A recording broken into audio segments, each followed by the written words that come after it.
I feel for people that don't have AC right now. I mean, I live in a hot ass state, so you need AC, but I'm sure there's a lot of other hot places right now too. All right, I'm just gonna be working on some music today. It seems to be one of the things that I can still do with one arm. Uh, I oh man, now that I'm older and I've got a broken limb, and I'm like, I just want to heal. I just want to heal correctly, and I want because I can't really make a fist with my left hand.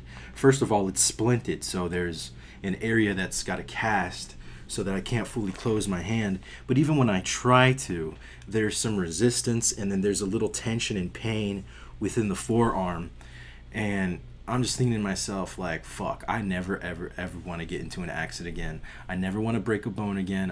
I've gotten too old for this shit. Because I remember being in high school, being a teenager, and breaking bones, breaking my arm, breaking my wrist, breaking my hand. And I remember just, after a while, just cutting the cast off myself, being like, fuck it. I don't want to wear a cast anymore. I don't want to do this shit anymore.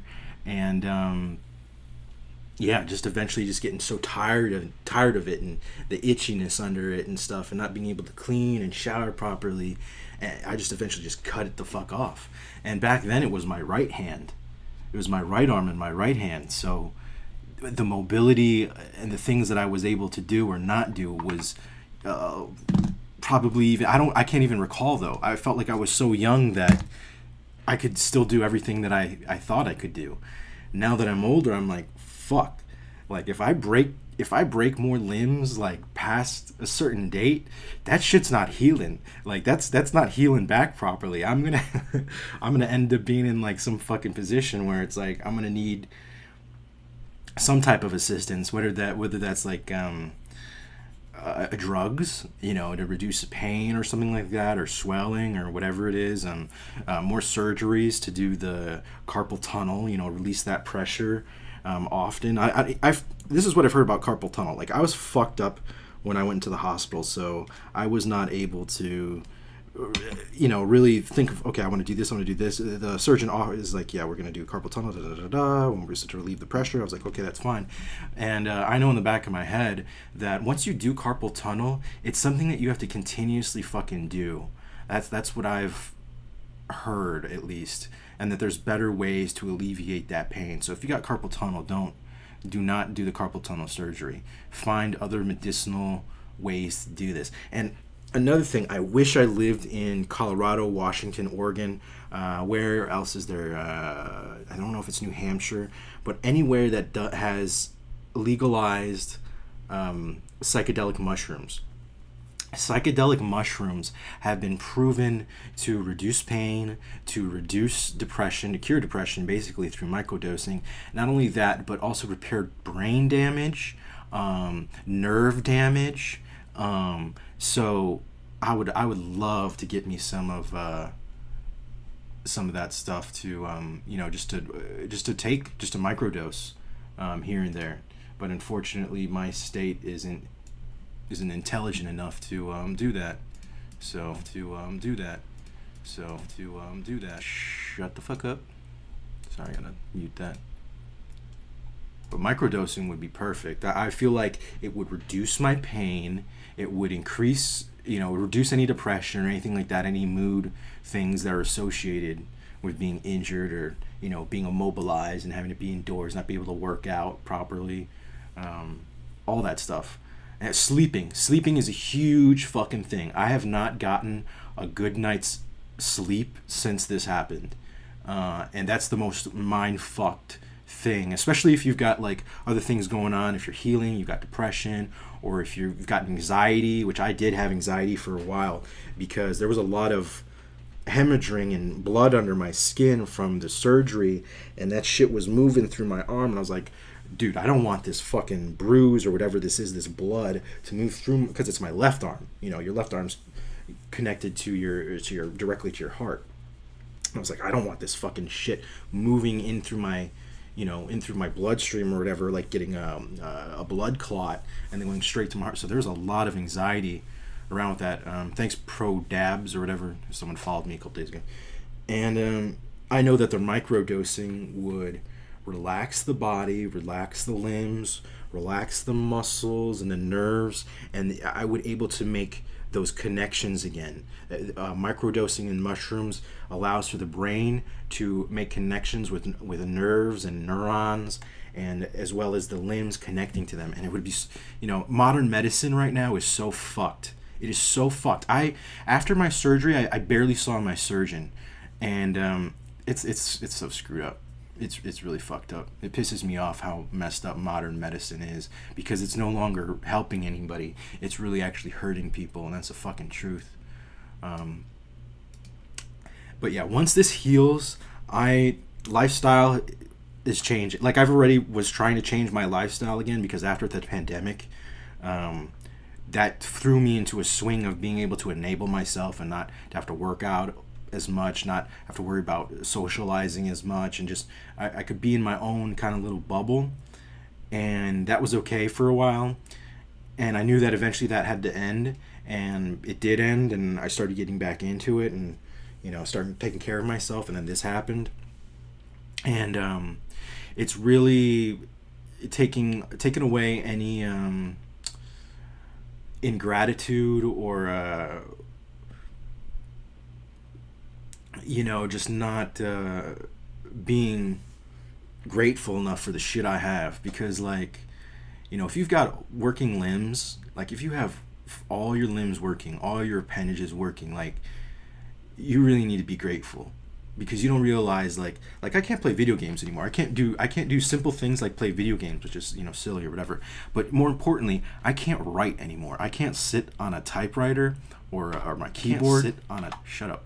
And type, and just I could sit here for hours and type, and I can't do that anymore. And that's almost like my bread and butter. And then as well as editing videos or doing graphic art, it's a little harder, even though I have my tablet, which I'm able to use.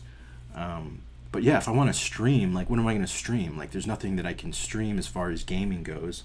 I've got a bunch of games that I want to finish that I can't necessarily finish. So just anybody out there, man, be fucking grateful for what you have. Seriously. Can you imagine if you didn't have one of your hands, or one of your eyes, or even if you were deaf in one fucking ear? This has really kind of changed my perspective on things, because I was already in a mood to say, you know what, I fucked around enough, let's get my shit together in various different ways. And this setback has just been, it's motivated me even more to say, do things correctly. Don't just fucking fly across an intersection because you're in your own little bubble, in your own little world, and you're chill and you're happy, and this, that, or the other, and this asshole's not letting me go through, so let me just go around. No, just take a minute, just chill, relax, center yourself, make the correct decisions. Don't be flippant. Don't be like me, where you're whatever, fuck this guy, I'm just gonna go around and pop a curb, on a fucking scooter, and then now I got my fucking left arm broken, my forearm and stuff. And it's just take a breath. Just take a fucking breath. And it also,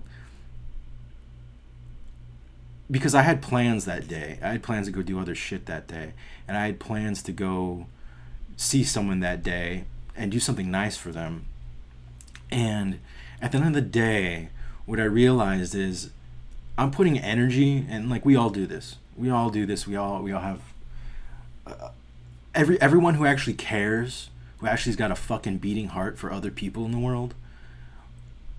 At some point, we put ourselves second to those people, and we got to make sure that those people at some point will put themselves second for us.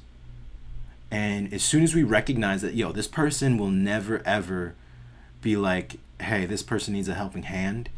Not only have they helped me out and shown that they're a good person and they show me who they are, but I have the ability to help them, and I understand, I feel it, I see it, I know that they need help without them even asking. Let me go do that favor. Let me go put myself out there. Let me be really empathic. let me be altruistic and think about someone else for a second. And what I realized is there's a lot of fake motherfuckers like that that'll say, oh yeah, I'm an empath. I feel how everybody feels and I care to. It's like you sympathize with other people to an extent. But the way I put this to someone, the person that I'm thinking of, I was like, you do this out of guilt. You're not an empath. You're not sitting there thinking, man, if I was in this person's shoes, this is how I feel. This is how I feel. This is probably how they feel. And wanting to know more about them so you can be like, am I correct? Or is there more for me to learn and more for me to understand, instead of just sitting there and projecting and being like, this is what, just being a projector. You can't project onto people and be an empath at the same time. Those things do not work. They're in direct opposition. When you project on fucking someone, that is because you are being extremely fucking short-sighted and selfish when you do that. And that's the exact opposite of being an empath. An empath is someone who is caring about other people and is not short-sighted enough to say, this is what I think, end of story. It could be, this is what I think, not end of story, not this is a monument to this person that I can project all onto. No, it's a fucking door. It's a doorway. That I care about this person. This is what I think and feel about the situation. Let me walk through this fucking doorway and see what it's really about, what's going on in here, instead of standing on the outside and making all your determinations on the outside. And so and the funny thing is, I went to a Bible college because my mother's birthday was coming up, and I went and got her a birthday present. And I was really excited. I was real happy about it. The people there were real. There's a cafe there, really nice. There's a Barnes and Nobles a little bit further. No. There's a Barnes and Nobles that's closer to me. But when I heal up, and I'm able to go out and do my thing and, ride around, whatever it is, get back to work, get back to working out, just go chill places.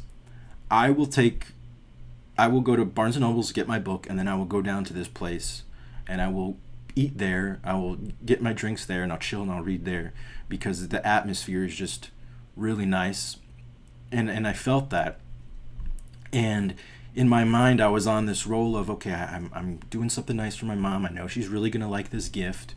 The people that I'm around, there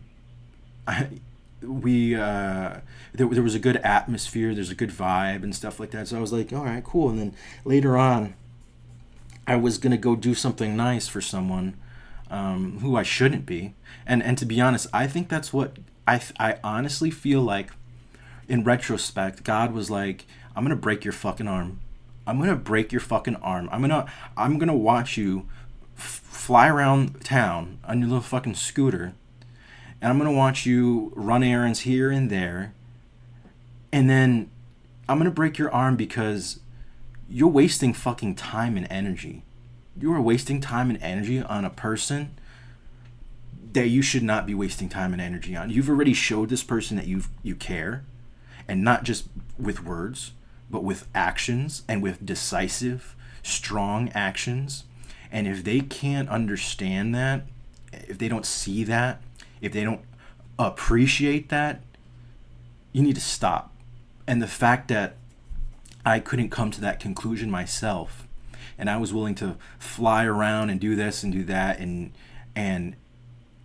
have hubris, have arrogance, not have humility.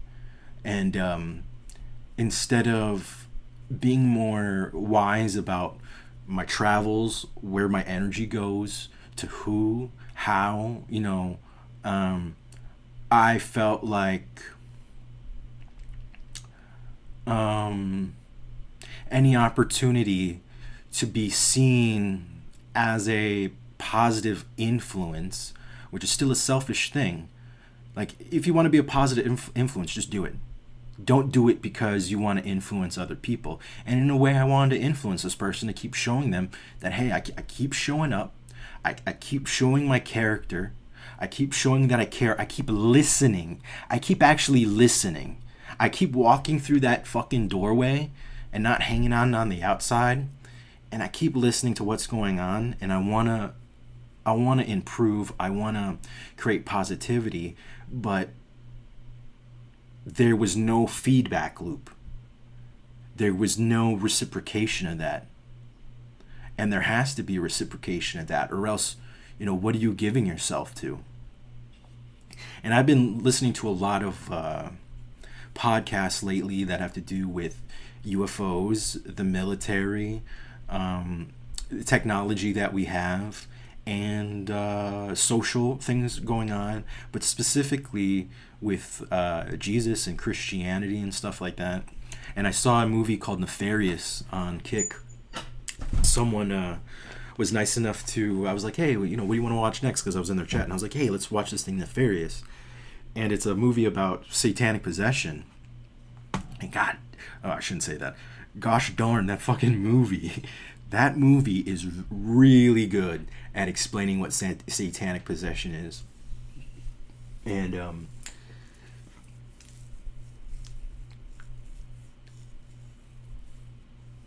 to really figure out your purpose in life, you have to think higher. You can't think of, say your name is Bobby, okay? You can't think of, okay, Bobby, what should Bobby do? Where should Bobby go? What does Bobby want? You got to think a level higher. You got to think, what does God want for Bobby? What does God want Bobby to do? What does God not want Bobby to do? Because there's a difference. And even just psychologically, there's a difference. So if you start talking to yourself that way, you will come up with slightly different answers than you would come up just trying to inform yourself. So I just want to get healed up, get back in shape, get to work. I want to find something that I can just pour all my energy into, but in a positive way that's going to create that feedback loop where I'm putting in energy and I'm getting energy back. Instead of I'm putting in energy and I'm being ignored or not even witnessed. Like in the Bible, know me by my works, witness me, witness who I am and stuff. And it's been a problem with me a lot, because I'm a people pleaser. And so when you're a people pleaser and you're an empath and you're able to understand, people are going through stuff. It's not enough to be an empath. You have to be a committed person and a caring person. You can't just say, oh, I feel this person's energy, because you can let it go right off your shoulders or you can shut it down. But a real empath lets that shit in, absorbs it a bit, knows how to control it, so they're not just being overwhelmed by someone else's emotions and stuff like that. But I am grateful that I didn't break both my arms. Okay, well, my right arm's fine. My middle finger was a little bruised up from holding. I don't know what happened, but it got kind of bruised up a little bit. But that's completely better. The bruising on my arm and my forearm is almost all gone, which is great. I've got stuff tomorrow that I have to go to, appointments. And yeah, I just cannot wait to get back to work, to be able to do the things that I care about, that I love, that I know will get me somewhere, and to really commit and focus on it instead of kind of biding my time, waiting for the right timing. Because while doing that, while waiting for the right time, I'm expending energy in other places and in other people that I really don't need to be. It was good enough for me to take that first step out and to show who I am and what I'm about, and to make a commitment and to continue that commitment and to be serious about it. But for me to continue to try to influence how someone sees me or appears to see me or whatever, as soon as I met this person, I already knew they weren't all about what they say they're about. Okay? It's like, and it's funny, this person wants to help people that are amputees, right? That don't have all their limbs. And here I am with one working limb, pretty much. And there is very, very little concern or care or worry, even though the word friendship, which when if a woman uses friendship as a consolation prize, tell her to go fuck herself. Tell her to go fuck herself, because that's not friendship. That's not friendship. That's her putting up a shield and saying, oh, like, I don't like you like that. It's like, well, if you actually listen to me, I don't actually like you like that. I appreciate you. I think you're beautiful. And this is a very personal thing that I'm, expelling right now. But I never had the intention to, quote unquote, be with you. In fact, what's funny is, had this person actually been an empath and understood and took the time to listen, they would have known that their influence helped me get to a place where I felt I could safely and comfortably exist outside of this I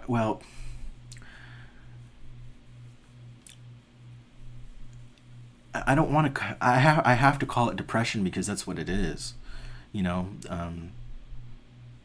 Dealing with depression your whole life is a tough thing, but and it's hard to depression is such a broad term. There's so much left on the cutting room table when you just say depression, but had that person listened, then they would have understood that the care and the love and the appreciation for them, it wasn't romantic. First of all, it's not platonic, okay? Because I'm a fucking guy. I'm a male with a cock and balls. And if I see titties, pussy, and an asshole and a pretty face, then I'm going to want to fuck it. And that's just biology. But that doesn't mean I want to be with that person. That doesn't mean I want to use my energy to say, hey, let's be together. No, in reality, all I wanted from this person was a friendship. Literally. All I wanted from this person was a friendship. Say, hey, we like the same shit. We both smoke a lot of weed. We're both really lonely. Let's just chill and let's just fucking hang out. This person isn't even really my type. As beautiful as this person is, she's not at all my type. And before I met this person in real life, because I met him online first, I already knew. I'm like, wait a minute. This person's really special, and there's a reason. And it kept cooking in my brain and marinating and being like, okay, so why? Like, this person galvanizes me to make action in my own life. She's very pretty. She appears to be caring. She appears to be empathetic and sensitive and thoughtful. She appears to have some semblance of a brain on her shoulders, even if, from my perspective, she's lagging real far behind. She's like, you know what she's like? She's like the rabbit in The Tortoise and the Hare, and the rabbit runs real fast, and then he gets to a point and he just chills the fuck out, and then he totally loses the plot, and the fucking tortoise just passes him the fuck by. That's what she reminds me of, because there's an excelling in certain areas, but in other certain areas there's a completely miscommunication of reality and what's going on.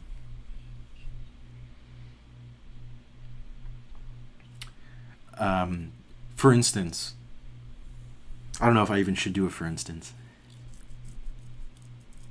Anyways, to complete my other thought, when I had realized what the hell was going on in my brain, I was like, wait a minute.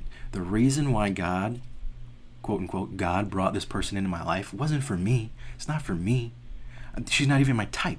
She's not for me. And I realized, wait a minute. There's this other dude who used to be my best friend, who I don't talk to anymore, who I do not care to talk to anymore. I don't give a fuck. I don't give a fuck. I don't want to go backwards. In life, in friendship, in love, in anything, I do not want to go backwards. If we stop talking, there was most likely a fucking reason. And if you come back into my life and you want to start a friendship, whatever it is again, let's hash that the fuck out first. Let's hash that the fuck out first. Instead of talking to me about fucking movies or food or the weather or any of that other mundane, obnoxious, novelty bullshit. I don't give a fuck about it. If we aren't cool, if we aren't reciprocating friendship or whatever type of bond, I don't give a fuck. And if you're someone from the past who dipped out or we separated, then like a broken bone, that shit needs to be healed back. Because we're not just going to act like fucking two strangers off the goddamn street and say, hey, buddy, you know, how's the fucking weather? Oh, I don't know. How's the fucking bucket? You know, we're not going to bullshit like that. That's not who I am. And so when this person came back to my life and started texting me and started trying to contact me and stuff like that, I told him off. In my own way, I was like, you know what? The first thing he said, a message, he's like, yeah, I had a dream, and in my dream he texted me. And this is the first message I've had from him in like 5 years. And I'm like, what kind of fucking gay bullshit is this? Like, really? You're gonna, you haven't talked to me in 5 years and you're gonna fucking text me you had a dream about me texting you? Like, what the fuck? That's not a friendship I want. That's bullshit. That's bullshit. Do not come to me with some fucking superficial, fucking sticking one toe in the goddamn fucking water.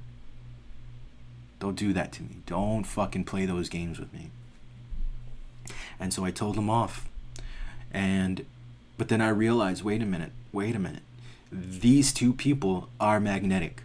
They don't know each other. They don't know of each other. They've probably never even been around people like each other. But these two people are fucking magnetic. They have similar behaviors, similar temperaments, similar expectations and ways of verbalizing things, similar work ethics and disciplines. And I'm like, yeah, these two, they go together. But at this point, I've been so soured by this other person's fake persona that it's like, you know what? Why do I? And, you know, of course, the accident happened and stuff like that. And it clicked in my head, you know what? You're putting energy into someone who does not give a fuck. Especially after they found out that this happened. You know, it was barely like, oh, yeah, feel better. It's like, what? It's like, okay, we've now known each other for over 2-3 months in person. We have a decent rapport, which is just bullshit, which is bullshit on her side. I've shown multiple ways that I care by being like, hey, I heard you don't have this in your life. That really sucks. Here, I went out. I don't have a lot of money, but here I got you something pretty nice, pretty decent. Here you go. Now you can go home and you can cook yourself a goddamn fucking meal because you didn't have any fucking dishware before. Or you're on your period, here's a nice boba for you, you know. Hopefully that alleviates, you know, just things, little things of forethought, of insight into other persons and a commitment to fucking make someone's life a little bit happier, you know. And there's not many people in this world that I fucking feel really deserve that anymore. You know, because if I could go back, I would do things different. I would not put as much time, energy, and specifically money into showing someone that, hey, you're valuable, You deserve to be happy. You deserve to be appreciated on your birthday. You know, who does that? Who really does that? Who do you meet online who listens to you and thinks, hey, let me pay attention to what they're talking about because this person's really great and I want to be their friend. And I feel like there's a bond there that can be a great connection between us. And they're going through a little hardship right now. And we live in the same city. And if I wanted to, I could come and visit. And I could bring you food. I could bring a movie over. I could bring you, I gave her a book as well. I could bring you books to read. We could chill. We could talk. We could go to the coffee shop. We could take a fucking walk. People nowadays do not understand what the fuck a connection is. They're too busy in these quasi fucking retarded relationships where they don't even call them boyfriend, girlfriend, husband, wife, this, that, and the other. They'll call them situationships, stuff like that. And it's like, what the fuck are you talking about? Like, you do not have all the time in the world. And at one time I thought I did too, but we do not. We do not. And people in their 20s really think they have all the time in the world until they hit about 28, 29, especially the women. And they start realizing, hey, I fucked around a bit. But who would do that for you if you think about it? Has anyone done that for you? No one has done that. Well, I take that back because at one point a long time ago I did have a long distance relationship, but it was reciprocal. It was a reciprocation. So it wasn't necessarily the same as what I'm speaking of right now, which is someone that comes into your life and says, you know what, let me bring the lights up just a little bit. I got enough energy to flip that switch just a little bit. Let me turn those lights up just a little bit. Let me turn the heat up just a little bit. You hungry? Let me give you some food just a little bit. You want to smoke some weed and chill? Let's get high just a little bit. Who does that? Nobody that I can think of, except for me. And I think God had to put me in my place and say, you know what? Even though you think you're doing good, even though you're trying to bring joy to someone else's life, you are being arrogant. You are using hubris. You're thinking that you can solve someone else's problems and in that sense be ingratiated with friendship and care and love and a reciprocation of feelings. And I'm not talking about romantic feelings. I'm strictly talking about caring about someone. I can love someone without wanting to be with them. I can love someone without liking them. Think about that. Because how many people do you like but not love? Now, how many people do you love but not like? And you know what's funny? The second I walked through the fucking door and I saw this person in real life, I heard their voice, I saw their facial expressions, their body posture, everything. I said, you know what? I love this person, but I don't like them. There is a sheen, a covering, a glaze of not pettiness, but niceties, etiquette, niceties, which are basically you being publicly, superficially welcoming and jovial and thoughtful. But as soon, it's like you can take, I don't know how else to put this, but you can take the hoe out of the hood, but you can't take the hood out of the hoe. And that was the problem, is that the hoe was trying to act as if, even though there is a, and it's not even like really being a part of the hood. It's this person grew up obviously privileged, but they have a romanticization of thug culture, of men, from the hood or whatever, and wanting a thug type of guy.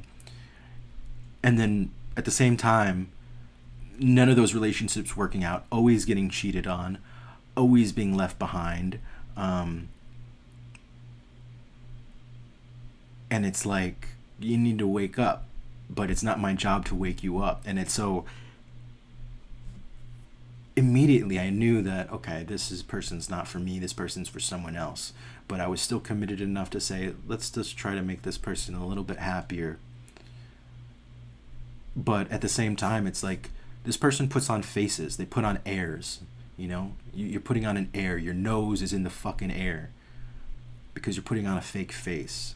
And so that's another thing about it. It's like, when a person is putting on such a face, such a mask, such a costume, such an appearance of happiness, joyousness, camaraderie, tenderness or empathy and sympathy and love, you're not going to really get through that.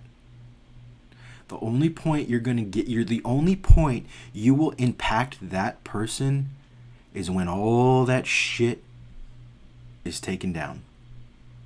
When the mask is gone, when the costume's off, when all the fucking fake bullshit emotions and appearances are gone. When it's just the raw fucking person.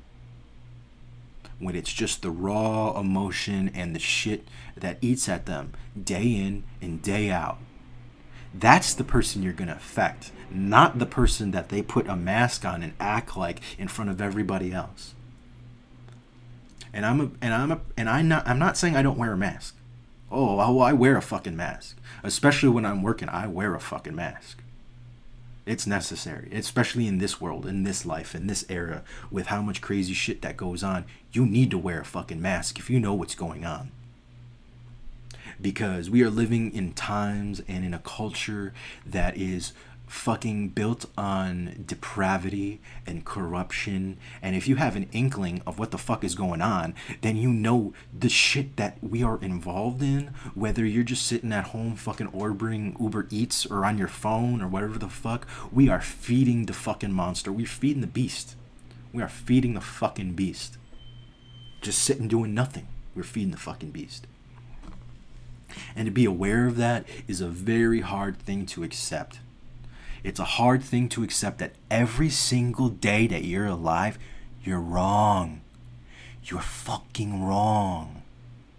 Everything you think, everything you do, everything you feel is based on something that is corrupted, motherfucker. You gotta wake up. You have to wake up.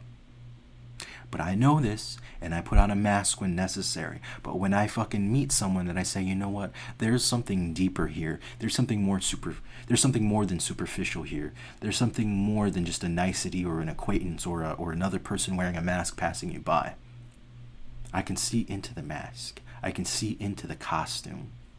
Not a lot of people can do that. And furthermore, when you're willing to take your mask off, when you're willing to take the costume down and show who you are, that is an extremely important moment. That's an extremely telling moment. If the person you are doing this with doesn't accept, doesn't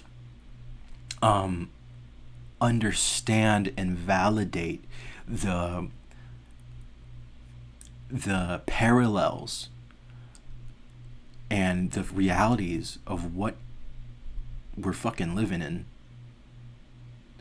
then that person is almost like a lost cause as far as how much energy do I have to put in this person? Okay, it's going to stop at 50%, but they need 80%. Fuck it. I can't do that. They're a lost cause. I can go 50. I can't go 80. Or I can go 25. I can't go 30. And that's something that needs to be understood. And so, to wrap that up, I don't feel, Because I'm talking about destiny and fate. Fate and destiny don't really need a helping hand, except for the fact that human beings no longer listen to fate and destiny and God and their guts. They listen to the bullshit that is all around them. They listen to fucking directed thoughts into your head. They listen to fucking social media. They listen to an emotional eruptions that are caused by the disrepair that's all around them.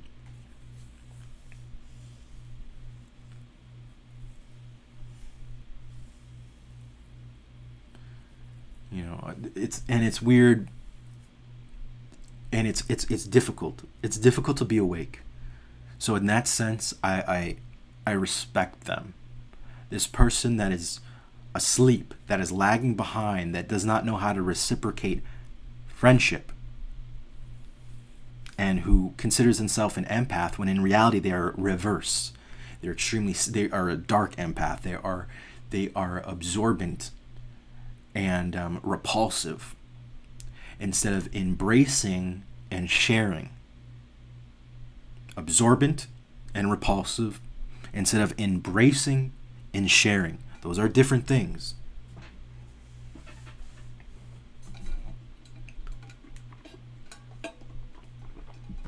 And what I was talking about the other day is, you want to travel the multiverse? You want to change what reality you're in? The fastest way to do that is to change how people think about you, how they feel and think about you. That's the fastest way. And we need to understand, reality is completely unperceptible. Most of reality is completely unperceptible to human beings. We perceive one fucking lane, one fucking ray of light, one fucking color, one sound. There is so much other shit out there. And to change the path you are on, you got to change how people think about you. And you got to think, okay, I'm creating a legend, let's say. You're creating your own legend. Now, what is the purpose of your legend? What did God put you on this planet for, as far as the legend that you are going to tell? The legacy that you will leave, the impact that you are going to have.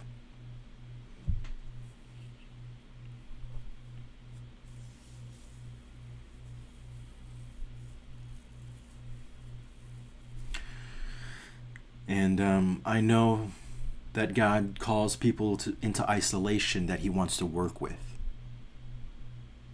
If you are called to isolation and you're not sure why am I isolated? Why don't people like me? Why am I not invited here? Why am I not interested in this? Why don't I not want to participate in this? Why does this make me feel this way or that make me feel that way? And why does that cause me to be isolated? It's because God is trying to fucking talk to you. He's trying to get you without your mask on. He's trying to get you without your mask on. Without your costume up. Without that wall and that shield up. He's trying to get to that raw person. So that you can get to that raw person. So I can get to that raw person of who you are, who I am. And now I'm very isolated, not being able to function as a normal human being because of this, and realizing, hey, I can't break any more fucking bones. I can't fuck around like I'm 20 years old. And I've got no more time to spend. I've got no more free time to spend.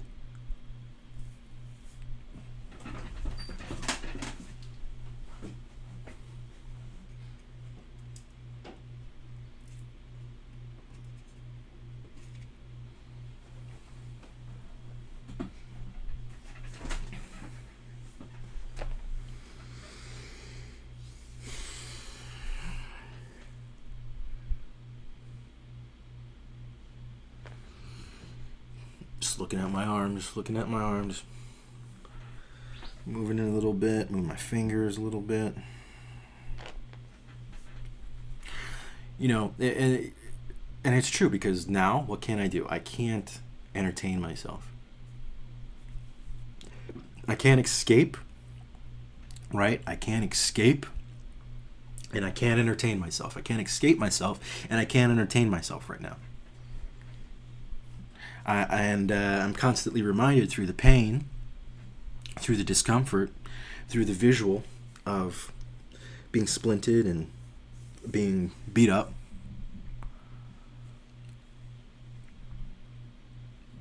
that hey, you're going to be isolated now, and there's got to be a reason. And I've got so many fucking books that I need to read that I haven't read, that are right in front of me.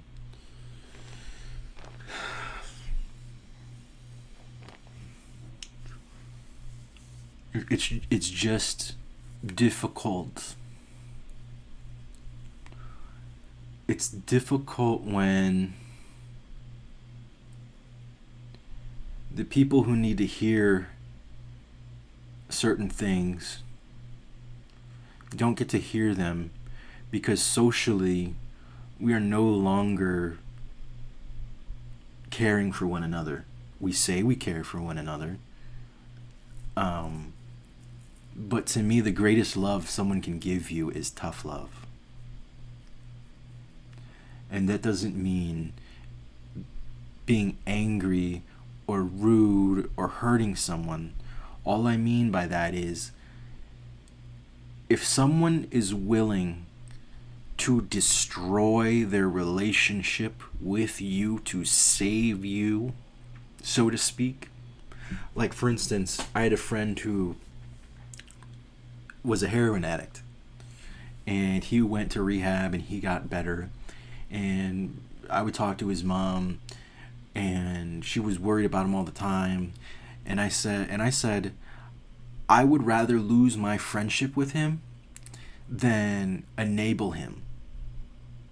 And that's the truth. And the problem was, though, when you're dealing with an addict, you're dealing with someone who is a liar, who is consistently, because they're in their survival, that their drug is their survival. So in order for them to survive, they need that drug. And if they are someone that's tried to been rehabilitated, then they need to lie in order to continue that process.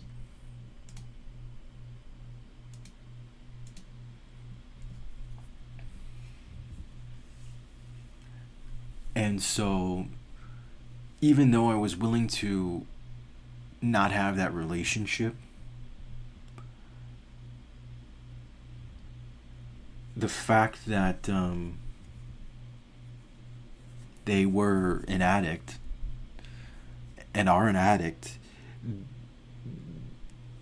there was no saving them until they wanted to save themselves. But not being their friend and not enabling them and not being there to participate in life as they were nulling and voiding themselves, drugging themselves to a point of losing their humanity.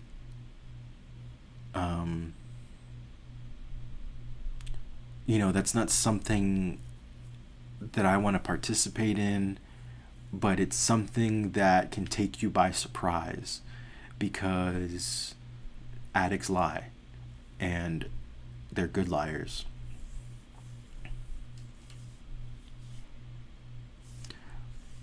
So it's very difficult. It's not an easy thing to go out of your way for people. It's not an easy thing. And then it's also not an easy thing to accept someone going out of their way for you. But in reality, I have never really experienced that. I've never really experienced someone to just come out of nowhere and say, hey, I was actually thinking about you. Now, I've had that in relationships, but to me that doesn't count. If you're in a relationship with someone, if you're already their partner, if you're ready to have a girlfriend, or if you're a girl and you already have a boyfriend and they do something for you, well, that's kind of expected.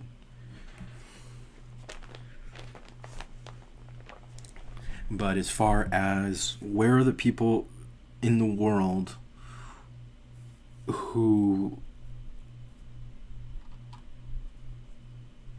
are willing to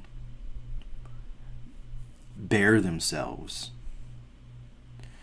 to people that they understand are going through the similar things. Too often you find these people in rehab or, in jail, or unfortunately it's retroactive after, not proactive before.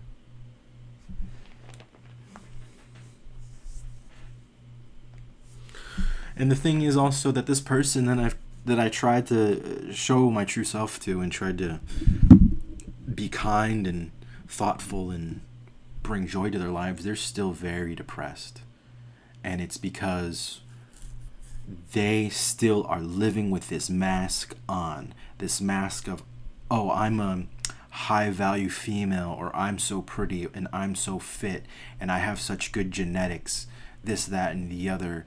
And I am so picky and choosy of who I let into my life that even when a good thing comes around, I'm not going to see it because I'm too busy protecting myself and keeping up this fake persona.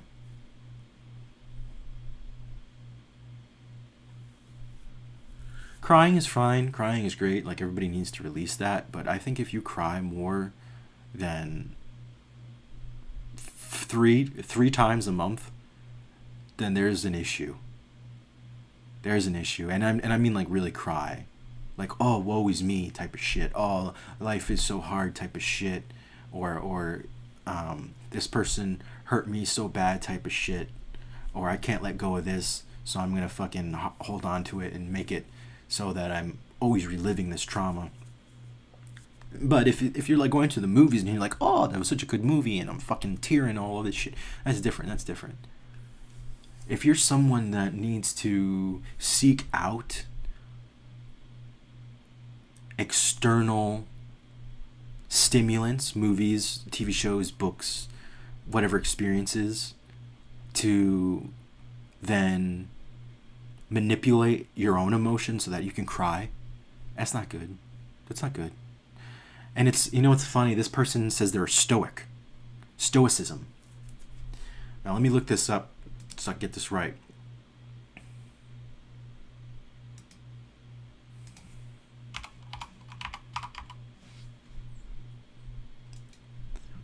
So Stoicism, the endurance of pain or hardship without the display of feelings and without complaint. An ancient Greek school of philosophy founded by Athens of Zeno of Citium, the school taught that virtue, the highest good, is based on knowledge. The wise live in harmony with divine reason, also identify with fate and providence that governs nature. And see, they claim, this is why I know this person's not 100%. They're not genuine. They're not true blue. They're not. They may be someone you love, but you're never going to be in love with them. They may be someone and you know what? I've been in love with women that have had far more hardships, that have lived with far more in the realm of negativity and dealing with things and having various masks. But there's a difference when that person is cycling through personalities or masks or costumes or ways to appear in front of people. They know they're doing it. You know they're doing it.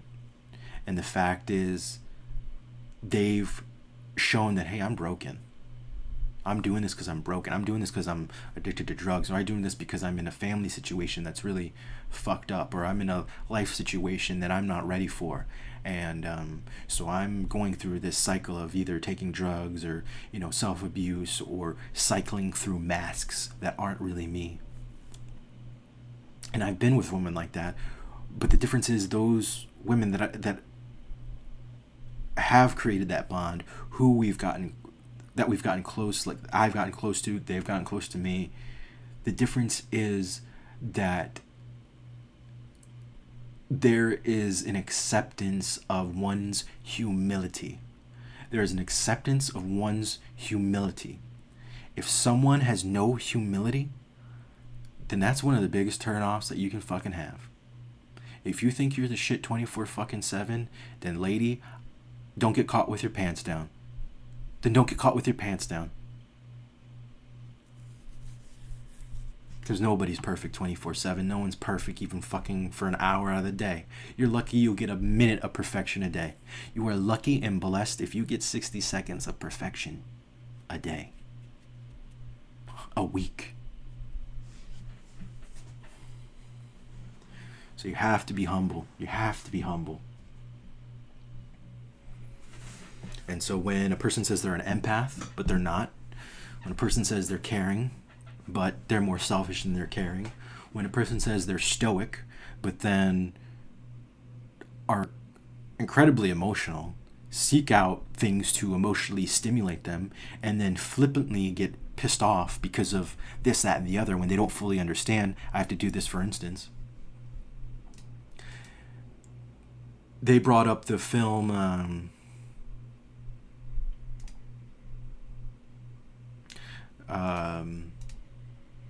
So They Cloned Tyrone, or whatever the fuck it is.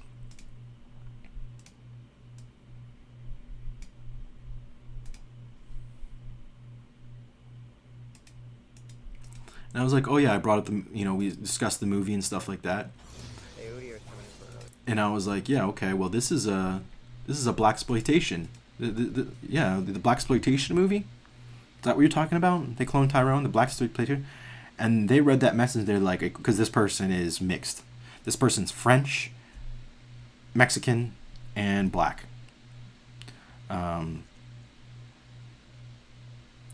South American. And it's funny is they got mad at me for saying the word blaxploitation when they don't even know what the fuck that word means. And then on top of that, they have more European blood in them than anyone in my fucking entire bloodline. I'm a first generation American, means I'm the first of my bloodline to come to this country. I am not white. I'm actually indigenous. And I have 0 European blood in me. But then this person's going to get mad because I said blaxploitation when that is a film genre from the 70s and they have no fucking clue. They were just like, excuse me, what? Blaxploitation? What are you talking about? Like, and then in the day before that, I said POC, person of color, because they were like, oh yeah, black on black crime, and I'm like, there's no such thing as black on black crime. It's poor on poor, and I'm just like, you're fucking retarded. Are you fucking retarded? There's no black on black crime. That's like saying there's no fucking Asian in Asian crime. There's no fucking Spanish on Spanish crime. There's no fucking New Delhi on New Delhi fucking crime. It's fucking retarded. Yes, there's black on black crime. Jesus fucking Christ. And then as a joke, I was like, do you mean POC on POC crime? People of color on people of color crime? Just because I was annoyed by the ignorance I was hearing. And so I said that. And she's like, what do you mean people of color? What do you mean? What does that mean? That's so racist. It's like, what the fuck are you talking about? You realize there's a fucking title for people, BIPOC. Right?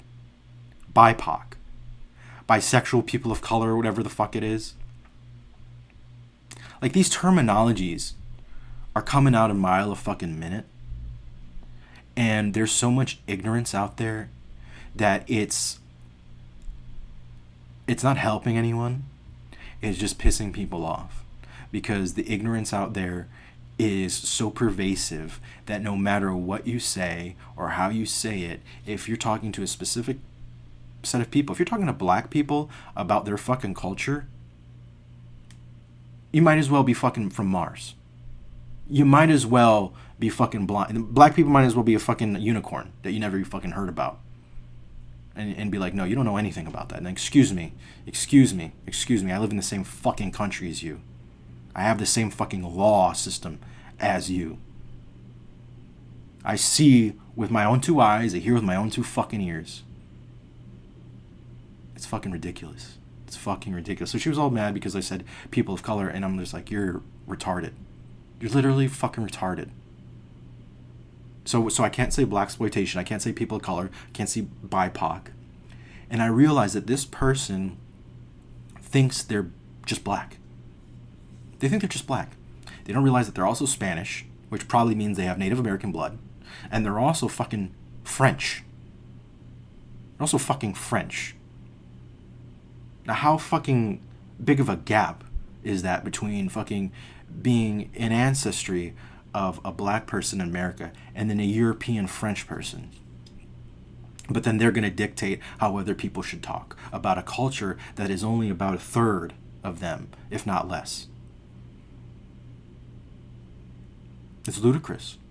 It's fucking out of their mind. That's why everything is so divided. And the reality is, and I'm going to say this, I'm going to piss some people off, and I don't really give a fuck. Everyone should be able to say nigger. Everyone should be able to say nigga. You know why? Do you know why, you stupid fucks? Because the people at the very top that control this shit, they are more racist than you can ever fucking imagine. And the reason they treated you like that is to create a culture in this country that they could spread and make everybody a part of. So if they're calling you a nigger, they're calling me a nigger too. And that's the whole fucking point, is to degrade humanity. Black people should have never said, you know what, let's call each other niggers. Let's take back that word. Yeah, okay, take back that word, but allow everyone to use it and to demystify it and to kill it and to bury it and to use it ad nauseum. Can you imagine if a bunch of fucking crackers were walking around saying nigger this, nigger that? Hey, what's up, nigger? How you going doing, nigger? Hey, here's my buddy Stevie J or Bob, like just a bunch of white guys calling each other nigger. Can you imagine that? Can you imagine how silly and stupid and ridiculous that is? A bunch of teenage girls, a bunch of 13-year-old teenage white girls calling each other nigger. Can you imagine how fucking retarded that is? But that's the point. That's how you kill it. That's how you fucking kill it. You expend all that energy. It's like killing a joke. It's like you can tell a joke a bunch of times and it's still good. But then you tell it too many times and it's dead. Can't tell that joke anymore. You told that joke too many fucking times. I don't want to hear it anymore. So if you had the entire population of white people freely using the word nigger with each other, how do you think the black population would look at that? They'd be like, look at all these fucking crackers calling each other nigger. Look at all these motherfucking white motherfucking crackers calling each other nigger. Look how fucking stupid they look. Look how stupid they sound. You know what? We're not going to use that anymore colloquially. We're not going to use that anymore in a way to divide people or to suggest that one culture is different than another to the point that we can't coalesce and assimilate with each other. Because when we come together, when different cultures come together and we assimilate, you know what happens? The fat of those cultures gets cut the fuck off. The fucking rot around those cultures that exist in every single culture on this motherfucking planet, it's cut out. Now think about this. If we were to go to China, and the part of China where they eat dogs and cats, and we were to flood that area with Americans or whoever, any race, any creed, any people who loved dogs and cats, in 10 years, you think they're going to be eating dogs and cats? No. Because when you bring cultures together, you cut off the rot. Because you know why? It's the same thing when you bring two people together. You cut off the rot. If I'm doing fuck shit and I'm by myself, I'm doing fuck shit by myself. But if I'm doing fuck shit with someone else, and it gets to the point where they're like, I don't want this fuck shit in my life anymore, but I still like you and I like them enough for us to hang out, then guess what? That fuck shit gets cut off.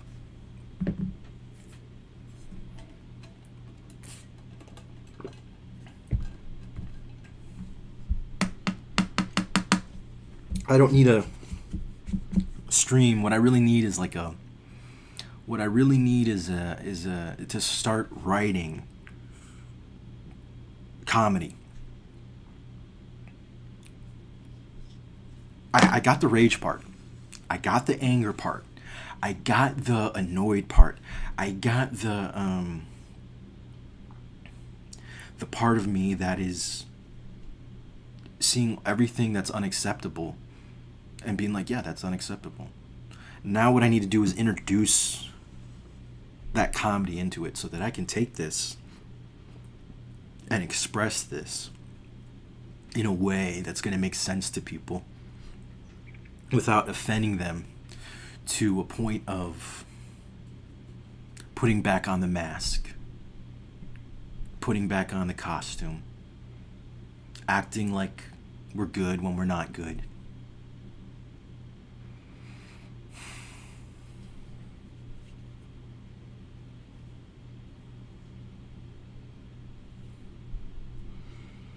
How long has this been going on, this rant? It's 1 hour and 6 minutes? Okay.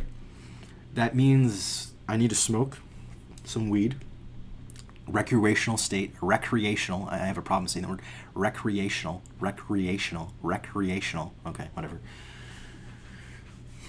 So I'm going to smoke and hopefully work on some music. Hopefully I didn't tucker myself out, because I've been doing that a lot lately.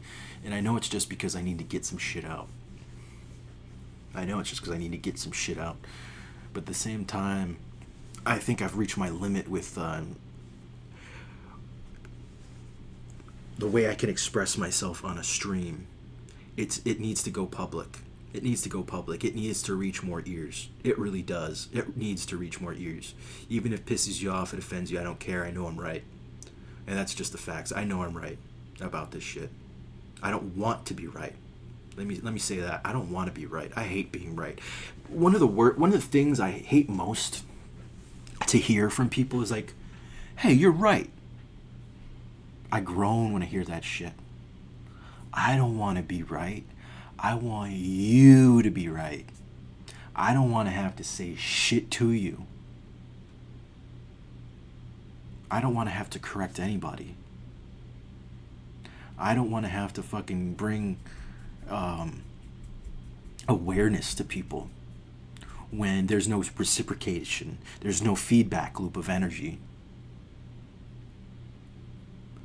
Because when you're dealing with someone and you're always right, when you're dealing with someone and you're always fucking right, is that good? Is that great? Is that fun? No. Why?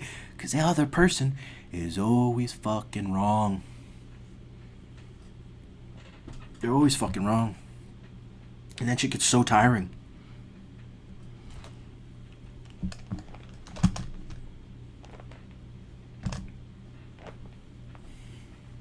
So like with this friend that tried to text me, say, hey, I had a dream about you that you texted me, blah, blah, blah, blah. And I was like, dude, what I texted him back is, well, I'm not gay, so I don't have dreams about you. That's what I texted him back.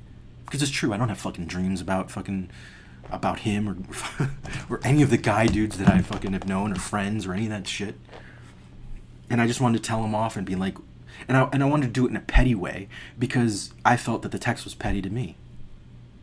I was like, bitch, if you want to fucking contact me some real fucking shit. Not some serendipity fucking whimsical nonsense. Don't do that. Don't do that. I have more respect for someone that comes at me in a combative manner than someone that comes to me throwing. I don't know if this expression is how it goes, or if I can use this as throwing pearls before swine. That's in the Bible. To me, what that means is, okay, you got pearls, right? That's valuable, right? That's beautiful, right? That's jewelry. That's worth something, right? Now you have a swine. A swine is a fucking pig. It's a cop. That's, in this rambling of thought, I'm throwing that in there. A swine is a pig. It's a cop. It's a boar. It's a fucking animal. It's a hooved animal that lives in the fucking dirt and mud. It's a filthy fucking animal. You're gonna throw fucking pearls at it? You're gonna give a pig pearls? No. And so when someone comes to me in a manner of the swine as a pig with lipstick on, a pig with lipstick on still grunts. Someone told me that one time, and they say it in a different way, a much better way, but I love that expression. You know, a pig with lipstick on is still grunts. It still grunts. It's not a fucking woman. It's not higher than you think it is. It's a fucking pig.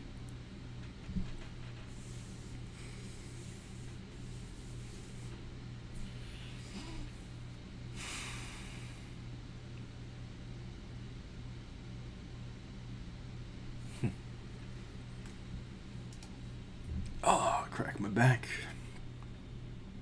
Yeah, so our world is completely fucked up. Our language system is completely fucked up. The medical system's fucked up. Socially, we are so fucked up.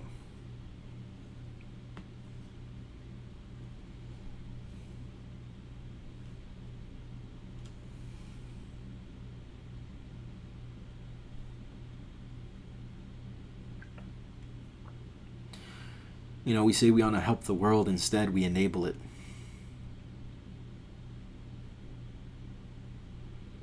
And we enable ourselves and the people around us. And for a while, I thought art was the savior. You know, work on your art, work on your craft. But in reality, art doesn't mean shit. If everything else is shit, art doesn't mean shit.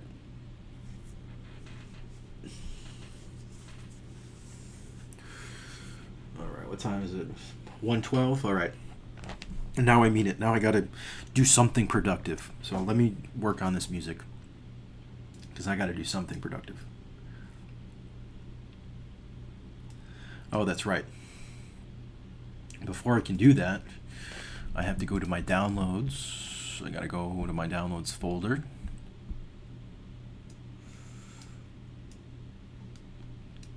I have to go to my, yep, here's the downloads folder. I gotta take all the loops that I recently got offline or downloaded.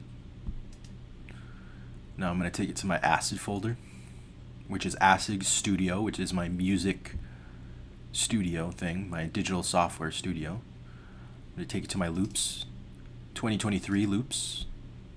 Okay. All right. Put it right there. Done. I've got loops from the 2000s, 2010, and then each year, consecutive year after that, has their own folder. So 2000s to 2010 loops, 2011 to 2012, then 2013, 2014, 2015, 16, 17, 18, 19, 20, 21, 22, 23, 22, 23. So altogether, I probably have 15,000 loops. Let's say like 15,000 loops. That's a lot. Let's say 12. Let's say 12,000 loops. So I've got that. I did that. Let's go back. If I offended you, I'm sorry. I'm sorry that you got offended hearing something that is the truth. And I don't mean that as an offensive way to apologize. I really am sorry that you got offended, but it's the fucking truth. Everything that I'm saying is the goddamn truth.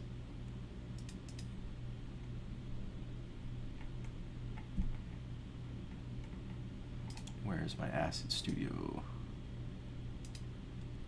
I don't say it to hurt people. I say it because people need to hear it. And I was trying to make the point earlier that the best love is tough love. Like, just this instance. If I was a black man, I can't imagine calling my child a nigger or a little nigga. I can't imagine ever doing that. That would be calling like my own daughter a cunt. You know, to her face. Or even worse, it would be like telling my daughter the only thing you're good for is to get fucked. That's what it's like. Because nigger and nigga is not a pretty fucking word. It doesn't have a pretty connotation. So if you're calling a child a nigger or a nigga, then you're basically like, hey, you little slave, fucking retarded, know-nothing, subservient bitch.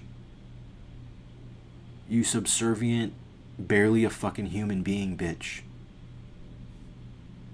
And you know what? That's fine as far as having these words exists and using these words. Because there's a thing called anger and expressing anger. And for some reason, humanity has forgotten that this is actually a tool that we use. So if you run into a white person, let's say you're a black person, you run into a white person and you cause some type of fucking huge disturbance in this person's life. And you've become such an irritant and an agitant, and you are now in a verbal argument with this person and they call you a nigger, that doesn't mean they're fucking racists. If a woman gets an argument with a man and he calls her a bitch, that doesn't mean he's a sexist, or vice versa. If a woman gets an argument with a man, she calls him a dick, doesn't mean she's misandrist. And even if you get it, if a regular sexed, regular gendered person gets an argument with a transsexual person and calls them a tranny, that doesn't mean they're transphobic. That just means they're fucking pissed off and expressing themselves using the known vernacular in order to irritate the other person. That's all that fucking means. So this rhetoric of you're racist, you're sexist, you're transphobic, you're homophobic. No, motherfucker. No, motherfucker. Unless I'm taking money out of your mouth, unless I'm fucking putting obstacles in front of you, unless I'm using my power to demoralize and demean you to the point that your life quality is declined, then that's racism. But calling someone a nigger, calling someone a tranny, calling somebody a cock or a fucking dick or a bitch, a cunt, this, that, or the other, it doesn't mean you're fucking sexist. Now there's, or a racist or a transphobe or any of those things or a homophobe. It means you're fucking angry. It means you're fucking angry at someone and you're expressing that anger. Does it mean it's a good way to express anger? No, motherfucker, I didn't say that. I didn't say that. What I did say is that they are expressing anger.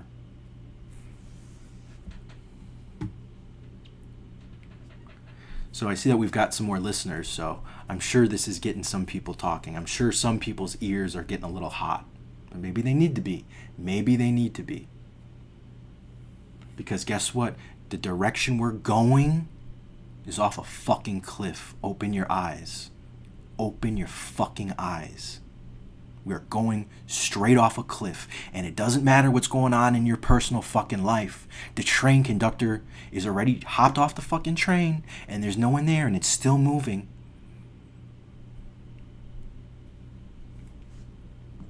And no one gives a fuck about going to the fucking train car, the conductor's car, and fixing that shit. Everybody wants to stay in the food car, in the car with the fucking liquor and the booze, or the entertainment car, or the car with the beds and shit. That's what we're doing right now. We are on a fucking train that is about to head off a fucking cliff, and everybody's still partying in the caboose. Literally and figuratively.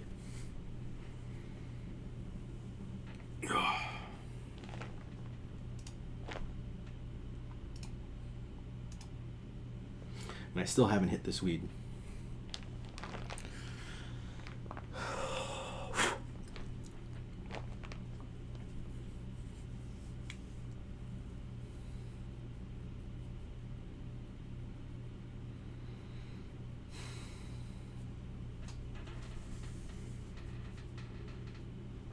It is hard to stretch.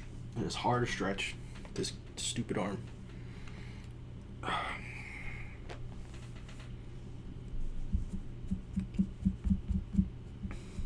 You can dislike what I say, but you can't disagree with it at the end of the day. Because if we were to follow these two lines of thought, the end of my line is neutrality. It's neutrality. It's Buddhism. Okay? It's accepting that we got everything. We have everything. And if you were born before the 2000s,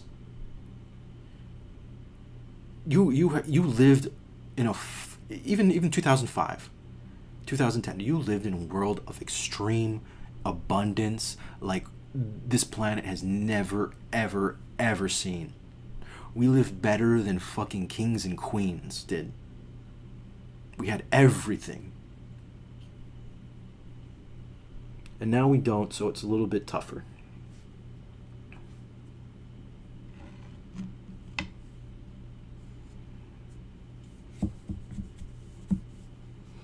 There's got to be a time that we either wake up or we extend this sleep indefinitely. You either wake up or extend the sleep indefinitely. Oh. All right. Well, I've moved my loops. I'm going to turn the air down. Thank you for the AC, God. I appreciate it. If anyone needs a cool breeze, bring them that cool fucking breeze. I'm going to go turn the AC down because I'm a little chilly.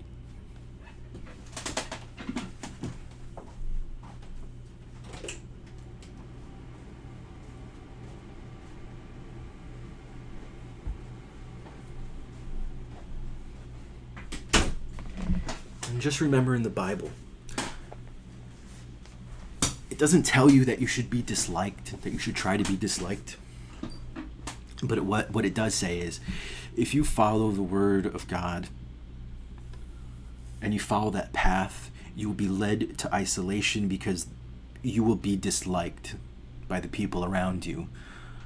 You will be ostracized by them because they will not understand the journey that you're on. They won't get it.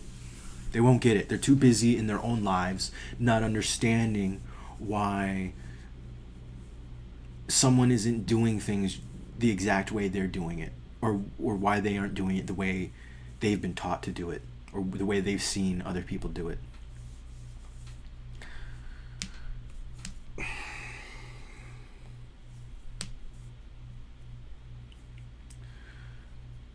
What we need in this world is an aggregator.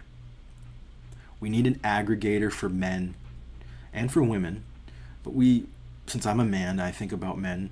We need an aggregator for men that says, okay, you hear all these people. You hear Jordan Peterson, Andrew Tate. You hear, let's say, Ice Cube. You hear Russell Brand. You hear, who else can I think of? Just anyone. Chris Beck, LeBron James, Conor McGregor. Any of these males that have influence over other males. We need an aggregator that says, okay, this person isn't right all the time, but what they just said right there, that's good. Hold on to that. Or this person's talking a lot of shit and they want you to follow this. Ignore that fucking person. Ignore that person. Or this person, no one knows about this person, but this person is actually very good. And this is a very generalized way of doing it, but it really should be tailored for each individual person, each man, where if we don't have the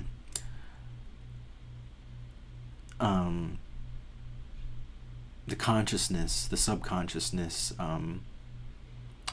the Jiminy Crickets, if we don't have our own Jiminy Crickets telling us which way to go, and they're not always going to be right, we need other people to step in and say, hey, you know what?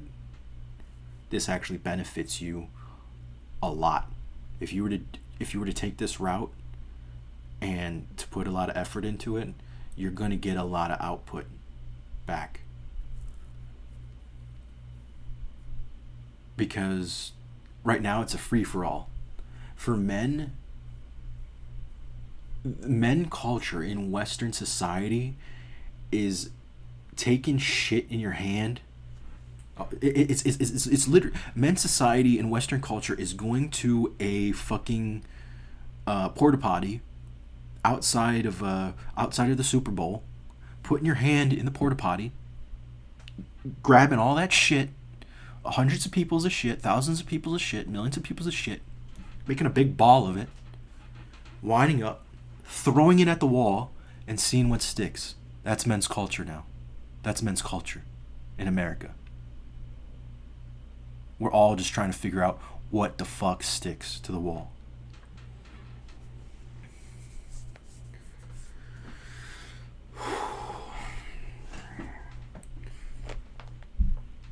All I know is that from here on out, I have more clarity on where I need to be going, where I don't need to be going, and listening to my Jiminy Cricket a little bit more, and then also incorporating other people's teachings, because I know I have a good head on my shoulders. I know that I'm a good person. I know that I care. I know that I'm an empath, because I'm the type of I have to turn it off. And I've also been a dark empath, someone that has said, you know what, let me live in my shadow for a little bit. Let me not try to obtain enlightenment, so to speak, and let me just live in the goddamn shadows. And let me find a woman who will join me in those shadows. And I've been there. And I've seen how much damage that can create in people's lives. Especially when you don't... Because when you go into shadow mode, you don't care about other people's lives. You just care what you're getting out of them. What can I get from this person? Can I get sex? Can I get attention? Can I get love and affection? Can I get their energy? And in order to do that, though, there's a lot of manipulation. There's a lot of coercing. There's a lot of promising. There's a lot of enabling. And you can't be a dark empath without being a regular empath.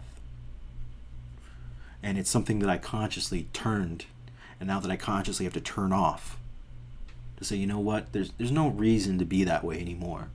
And specifically that person that was your cohort and companion and partner in living in shadow world, they've been trying to break free of that and move into the light.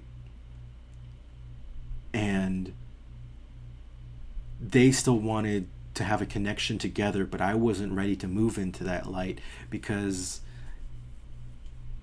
first of all, that's their light. They have their own life, a very personal, not fulfilled, but filled life with a lot of shit going on.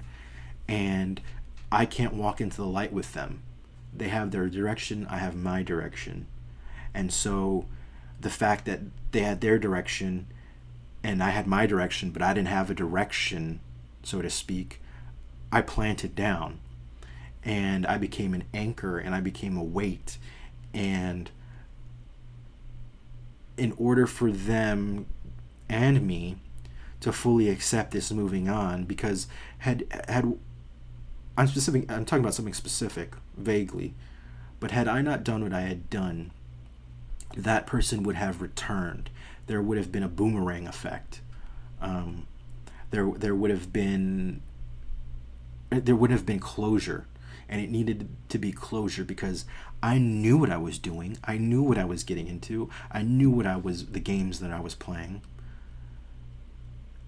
And I knew that I was stepping into my shadow. This other person was aware of their shadow, but the fact is they were a little bit more coerced or born into a shadow through bad parenting. And so in that sense, I had the upper hand.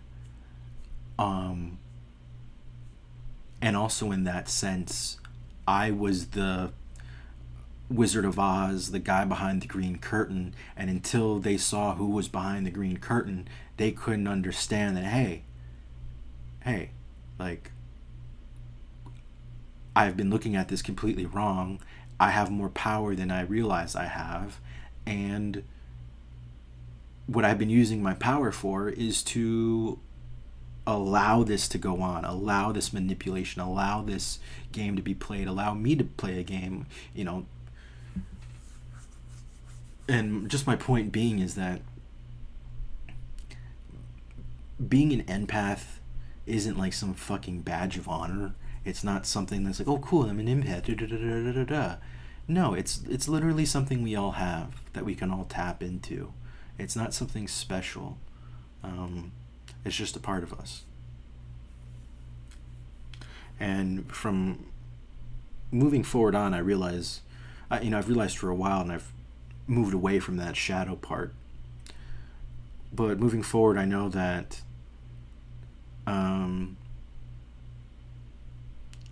there's no more existing in the shadows. That the shadows are covered in oil and they're burning up, and there's no shit. It's either there's either you move into the light or you get burned by the flames, because the shadows are burning up. And yeah, I think to conclude this, as far as the discussion of rambling,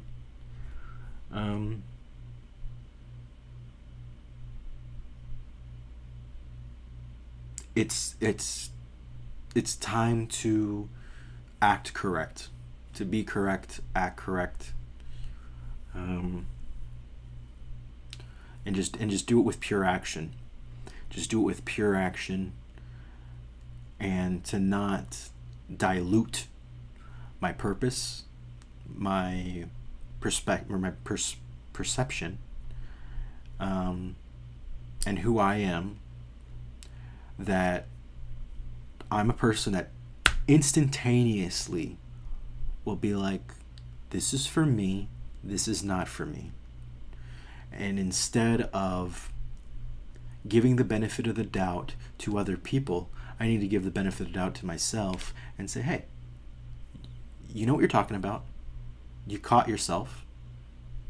Now, just move away. There's no feedback loop of energy here. It's just going one way. And you don't need to do that anymore.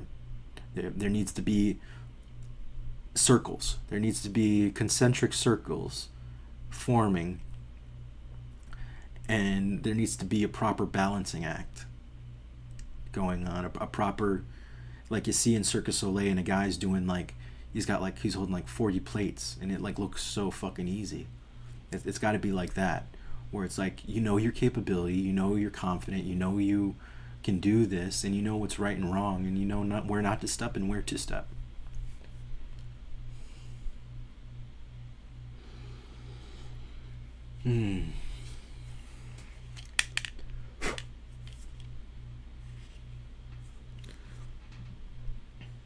So I can't wait till this arm is fixed.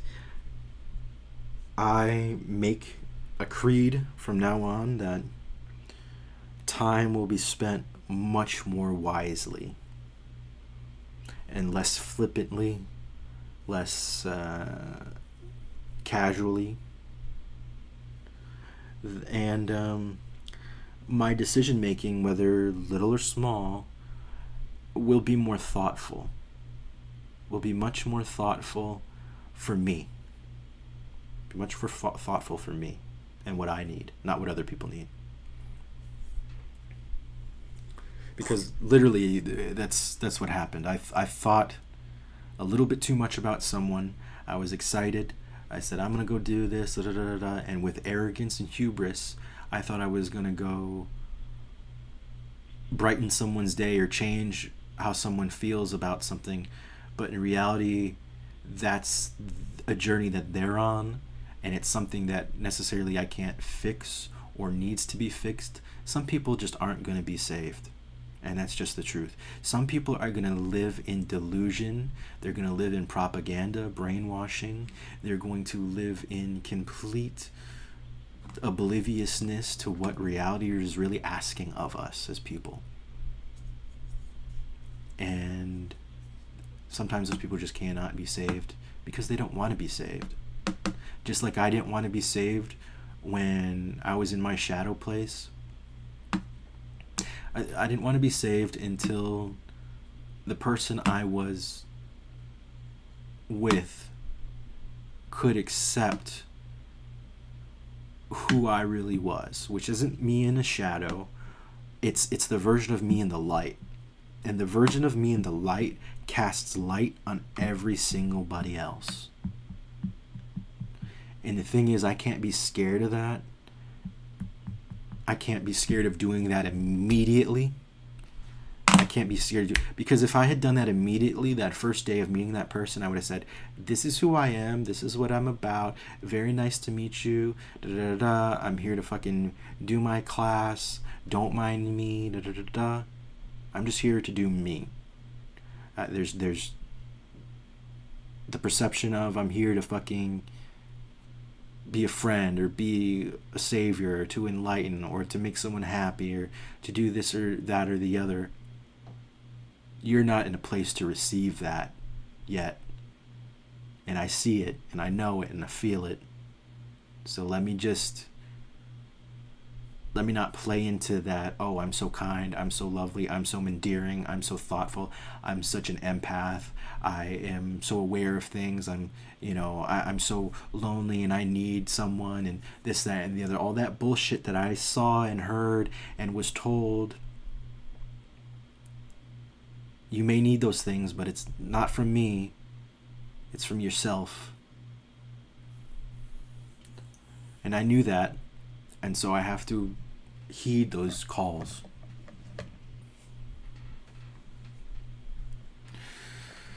Alright, what time is it now? How long have I been on this fucker?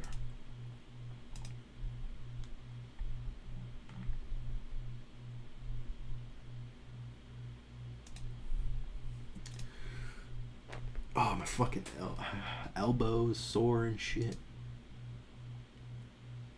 1:36, alright.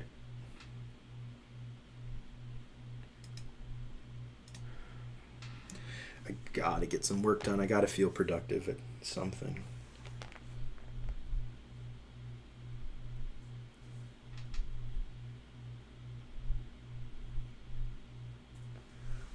What time is it? Fucking A. I gotta check the time to see when my next medication is. 10. Okay. Wait, is it right now? Oh, I actually gotta take my medication in 30 minutes. Okay, cool. Cool.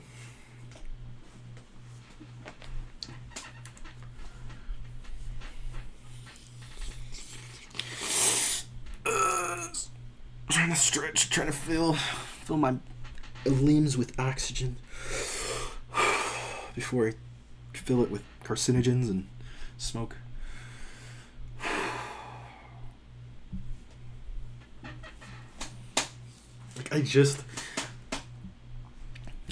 This is the routine I need. I need a routine of saying what I need to say on like a semi-weekly basis, maybe a daily basis sometimes. I don't think I need to do it that much, but a couple times a week I need to be able to get on here, go somewhere, start writing comedy. I will go to comedy shows and start doing like little sets and stuff like that, where they say, oh, you can come up and like, I forgot, like open mic night. I'll go to open mic night, try a little just to get some of this out there, because I think it's so important to verbalize and express yourself. And it's unfortunate that we live in a place where the forum to have discussions is oftentimes empty unless you have titties or you're saying the most stupid, ridiculous, nonsensical, ignorant things. And that's the problem, is that a lot of people don't understand what's ignorant and what's not ignorant. A lot of people feed ignorant. It's like looking at Kai Cenat and all his bullshit, and it's like, this guy is a fucking moron. He's a fucking idiot, and somehow he's got and the thing is, I know he has backers. I know he has angel backers that have provided him with a certain lifestyle in order for him to film it. But in order to break through the ignorance, you do have to participate in some of the ignorance in order to satire it, in order to parody it, in order to bring it to light.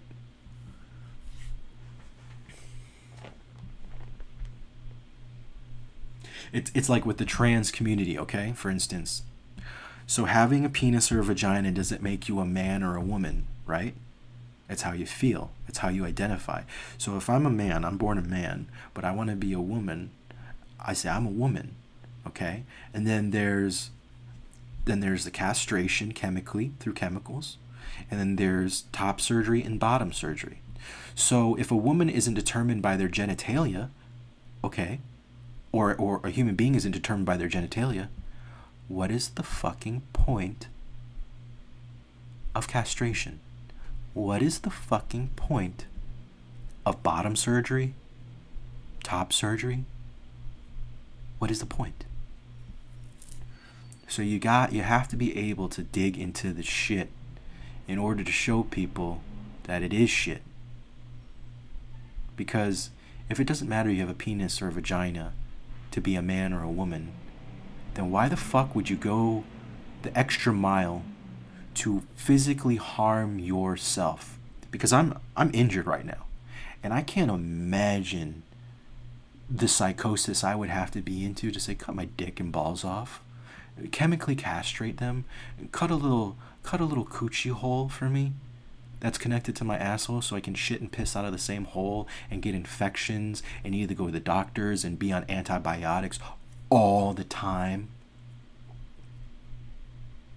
Give me scarification. You know, there's a lot of bullshit out there. A lot. Okay.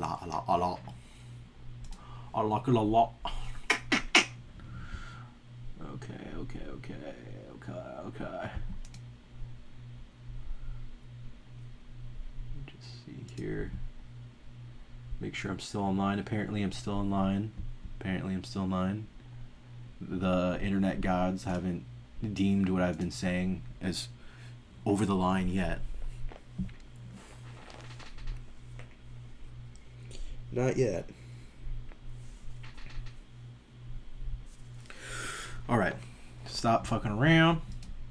Time to get down. Stop fucking around. Time to get down. Man.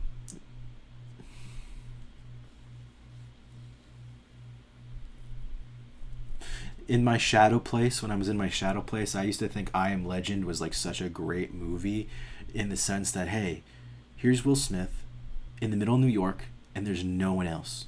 There's nobody else. It's just peaceful. Besides the vampires and shit, but it's like, wouldn't that be great? I could survive like that. I could live like that, completely alone. And like, yes, I could to an extent. But then there would be a lot of things I'd be missing out on and damage to the brain, parts of the brain, and not being able to socialize, and not being able to communicate, and not being able to see other human beings around you. There would be a component to that is very damaging to the brain.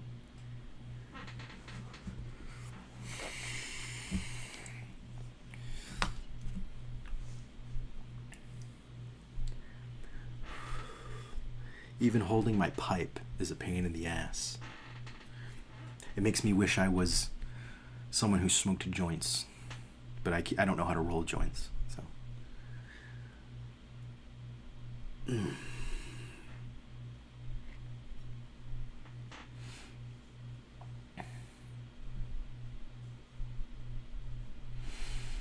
I have to pee. Fuck.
One of the reasons I just thought of why these two people would be good together is because they don't wait for anybody.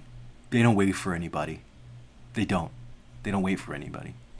They'll say though, it's like my friend would be like, "Hey, you want to go for a hike? You want to go hiking and stuff like that?" And he's much more physically fit than I am, and he's taller, so there's the gait of his walk and hiking is faster. And I like to enjoy hiking. I like to look around, I like experience. I like to find new trails. It's not just get on the trail, get off the trail, which it is what it's for a lot of other people, and it's what it is for him. Let's get on the trail, let's get off the trail. Up the trail, no, I like to get on the trail and experience things around me. I'll take pictures, I'll sit in certain areas, I'll be like, wait a minute, I'm feeling something right now. The air's good here, the sun's, I hear the birds, the plants are growing really nice here. Look at, there's a rock right there for me to sit down. God put that there so I could fucking sit down. And I'll go chill out, I'll go relax, I'll think about things, you know. That's me. That's not my friend or my ex-friend, and that's not it, and it's not this acquaintance that I have that I thought more of. Like, I don't even know how to put that. That I admired. They are the type of people of get on the trail, get off the trail.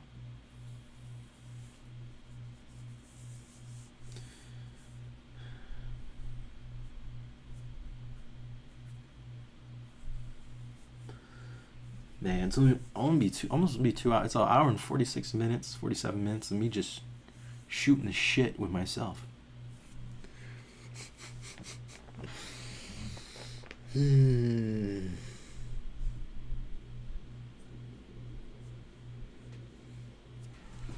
Alright, gotta stop admiring my bruises that are healing. Man, I love this arm. I love you, arm. Left arm. You have been so fucking good to me. Thank you. Thank you, thank you, thank you. All my fingers, my thumb, my hand, elbow, bicep, shoulder, my forearm that's healing. Thank you, God. Thank you, other arm, for helping my left arm. You know, my left arm used to be my stronger arm, and now my left arm is going to be my weaker arm, which I've been trying to wrap my head around. And something I've told myself, when I get this hand free and I'm able to do therapy and use it more freely, I'm going to work on becoming ambidextrous. There's no reason that I shouldn't be ambidextrous. I should be able to complete any task with my left hand that I can with my right hand, and vice versa. And figure out which hand actually creates the better locomotion within the body and stuff like that. Because, you know, even though I want to be ambidextrous, my right side is still my dominant side. I believe your dominant side is, your legs are supposed to be a little bit longer on your dominant side, I think.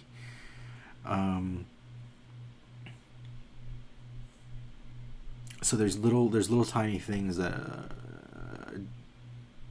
are different that should be taken into account. But I really want to become ambidextrous. You know what? I feel like watching Rookie of the Year. Is it Rookie of the Year? Fuck, I gotta look it up now.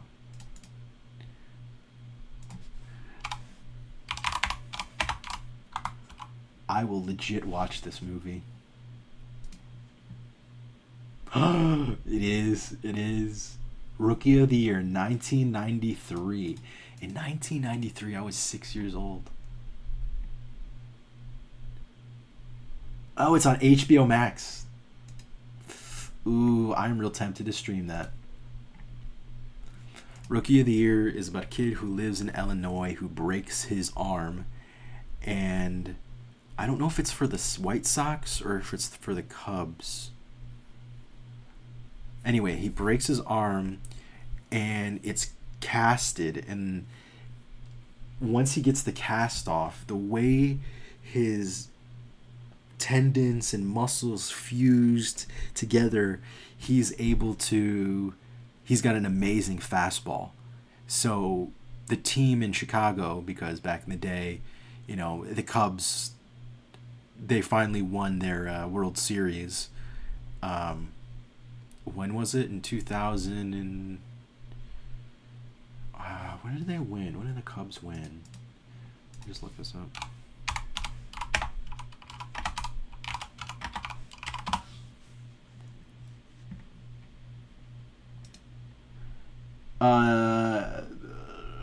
So, okay, here it goes. The Cubs play in the National League and have won the World Series titles.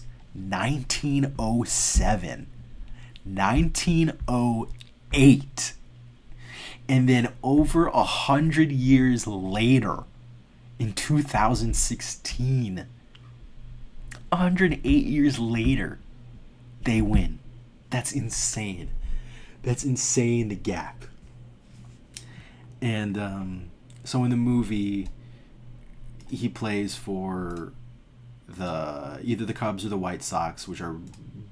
The White Sox also lose a fuck ton a lot, but the Cubs were just legendary for never winning a national title.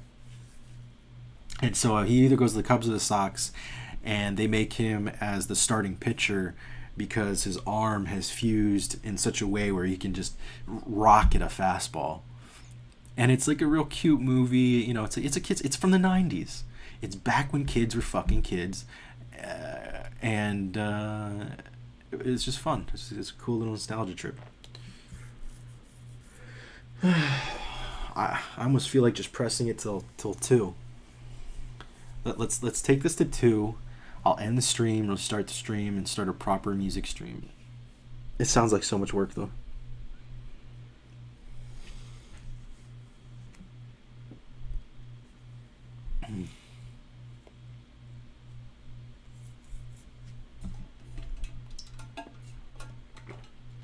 I also have the Pikmin 4 demo, which is kind of cute, and I can kind of play it with my hand, but I think what I really, really, really want to do is just write and make graphic art, because the fact that I can't play games and stuff or work out or go anywhere or really do anything strenuous, and there's also some pain, so I want to be able to just chill out. But I have so many ideas for writing right now that, and not necessarily for writing, just for projects. I wish I knew more writers. Oh, when NaNoWriMo comes up, National Writers Month in November, my hand should be fucking good by then. Pretty badass by then. I know you will. You're a badass hand.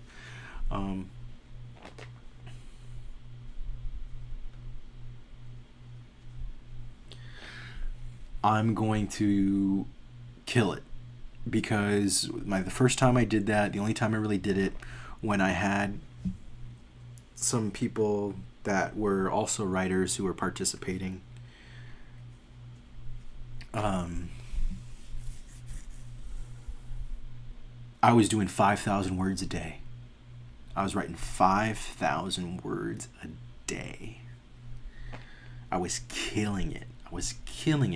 I think NaNoWriMo, you're only supposed to do like 2,000 or like 3,000. Maybe it's 1,000 words a day. I don't even know. All I know is that I set myself a goal, and I was fucking kicking the shit out of that goal each and every day.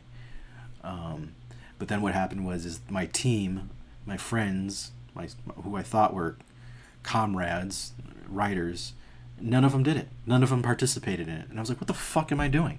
Like, the whole point of me doing it, well, not the whole point, but one of the points of me doing it was to have a group, a collective of people. Then we were going to be able to share our works with one another and help each other. And I wanted the feedback, and none of them really did it. So I was like, what the fuck? And what's interesting is the story that I was writing, there's actually some parallels right now that are happening in the world. The story that I actually wrote is about a person who has an ambiguous sexual identity. That doesn't mean I'm writing about a transgender person specifically. It just means the narrative, the way it's set up, you're not sure whether this person is a male or female, and it's set up that way because they have a memory issue, and they go to a hypnotist, someone that's a professional hypnotist, to unlock their memories in their past. And this leads to a whole bunch of shit. It leads to human smuggling, like human trafficking. It leads to a thing with aliens. It leads to the theft of identities. It leads to war between China and America, because the narrative is split up between this person that's living in Chicago in like 2027-ish, trying to figure out who the fuck they are and their past, and at the same time weird shit starting happening to them, and them having a certain contact with an alien, which is kind of where I left off, because I got to the point where all these threads were coming together and I wasn't sure how they were going to come together.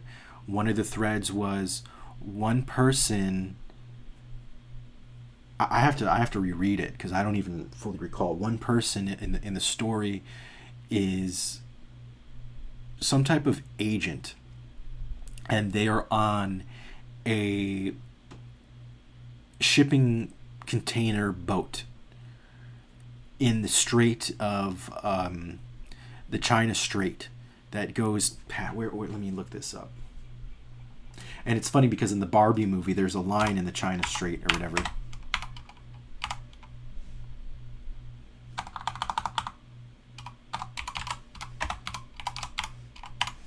Which I have not seen. The Taiwan Strait. Yeah, the Taiwan Strait. This is a part of the ocean in between Taiwan and China that China wants full control of. But we have a deal right now that's been in place where that part of the sea isn't owned by China, even though they've claimed it. Like, they want to claim it. And so in the story, a Chinese official gets their daughter kidnapped and put on one of these cargo ships that have what are they called? A container, one of the shipping containers. They have shipping, so it's packed full of shipping containers. And on this specific one, in the shipping containers, there's human smuggling going on, but on top of that, they use it as a kind of base of operations for like torture. So they are torturing this poor Chinese girl. But in reality, what is happening is this whole story is about identity. How about in our current world, identity is so fluid and interchangeable, and on top of that, the technology we have makes it so that people's identity can be fabricated or anonymous. The point being that this girl actually is kind of like an avatar for, I would suppose, her father in the Chinese government. So she knows a bunch of stuff even if she doesn't consciously know it. And so there's a theme of trying to unlock like memories, trying to understand who you are and navigate who you are in this new world where gender is something that's fluid and stuff like that. So throughout the story, sometimes the character comes out very masculine. Sometimes the character comes out very feminine. Sometimes the character is androgynous. Sometimes the character sees themselves one way or another way, or memory. It's supposed to be a fluid type of moving thing about identity, and figuring out who we really are in this world where identities are so kind of customizable and almost secondary, or something that you can I don't know if you purchase would be the right word, but you can adopt, being able to adopt new identities, new persona, even a new body, let's say.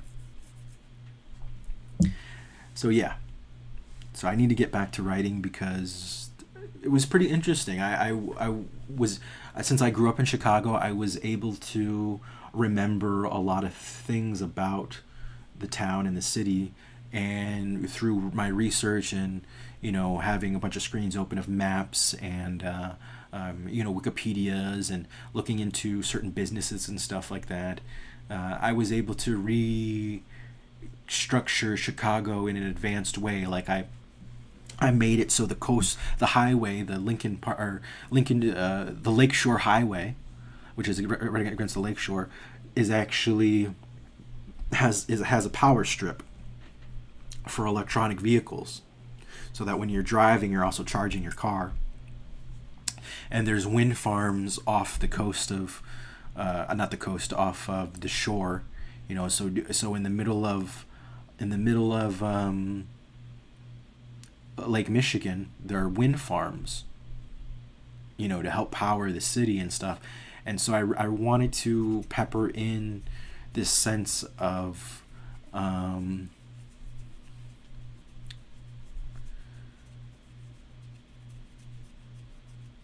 almost like a liberal, progressive, democratic future, and I mean that in the sense of like the Green New Deal. I mean that in the sense of gender fluidity and sexuality, and it's really bringing those things together and figuring out the end point, how all the characters come together and coalesce, thematically how the rest of the story plays out, and what the final conclusion of this narrative is trying to express, which to me would be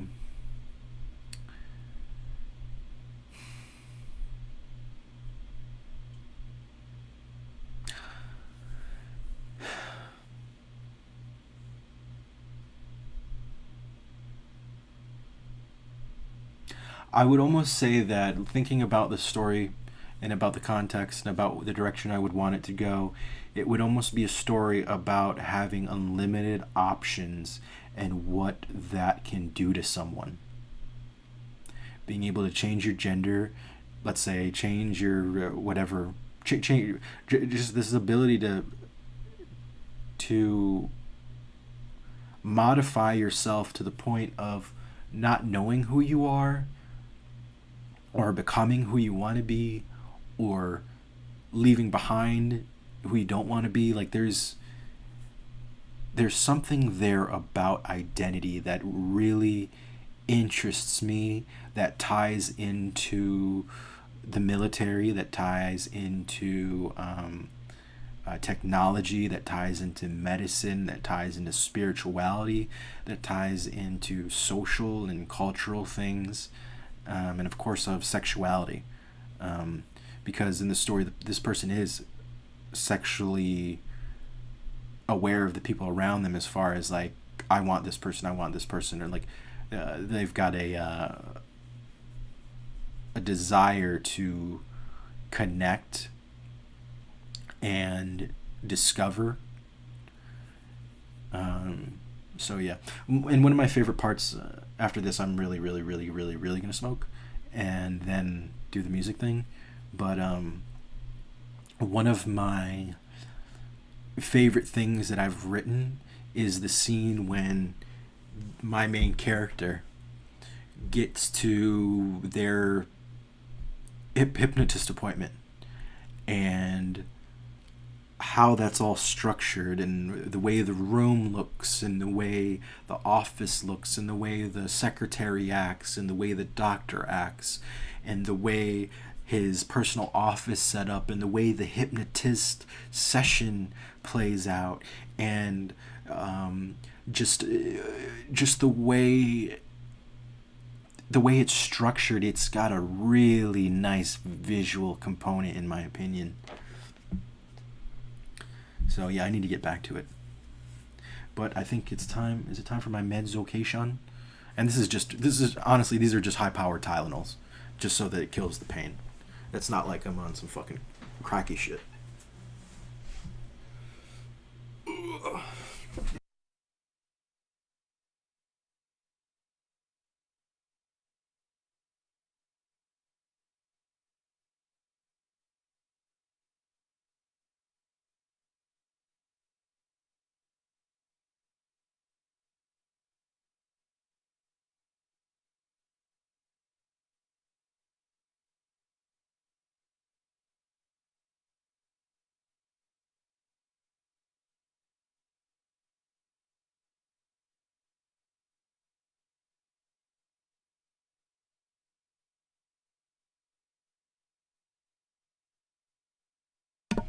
Okay, so yeah, what I'm gonna do, since I've been on here rambling and raving and talking for a little bit over 2 hours, I'm gonna end the stream. I'm gonna restart the stream, and we're going wholesale music, beach, beach, you beach.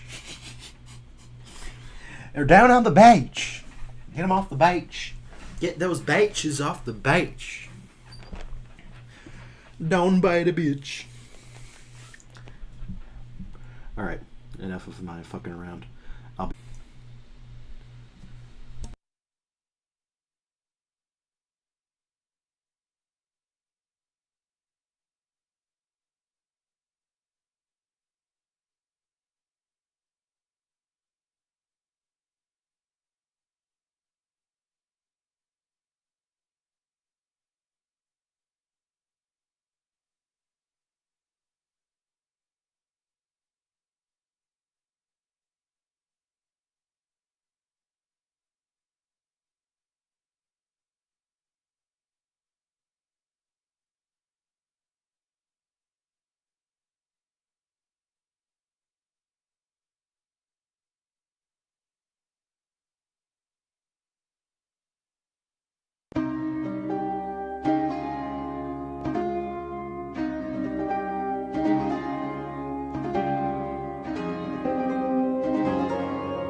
So that was Don Tolliver type loop, which I think I want to use.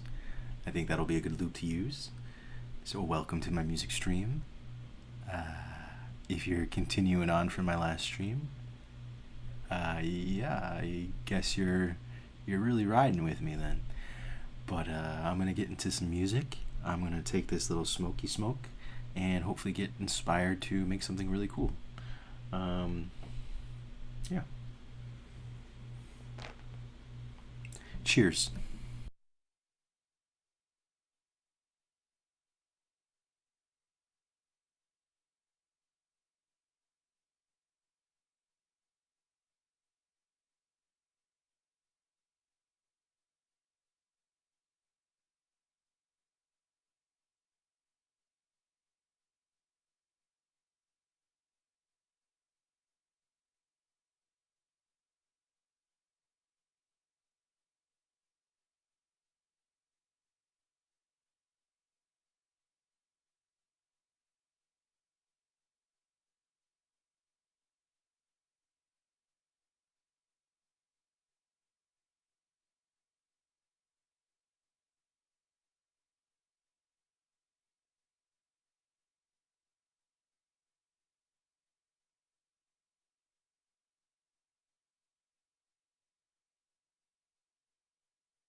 time. This music right here is healing me. That's all I know.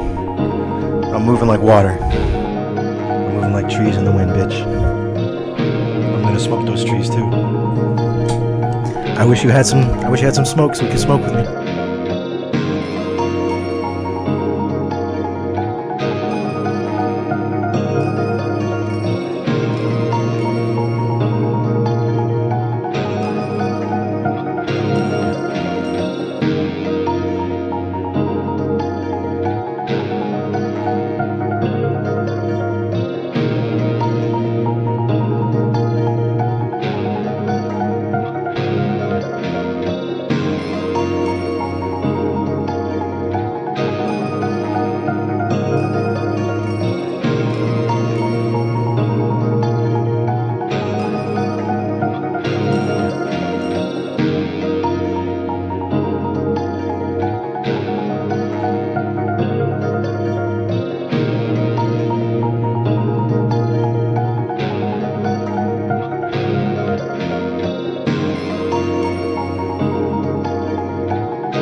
Sorry, I had a phone call, so that's why the song is replaying. This is something that I'm making right now, by the way. I gotta name this. What should I name it?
That top loop, that top sample is so strong. I got to figure out a way to get it in there, sounding nice and organic. And it's not going to sound perfect because I still have to edit it.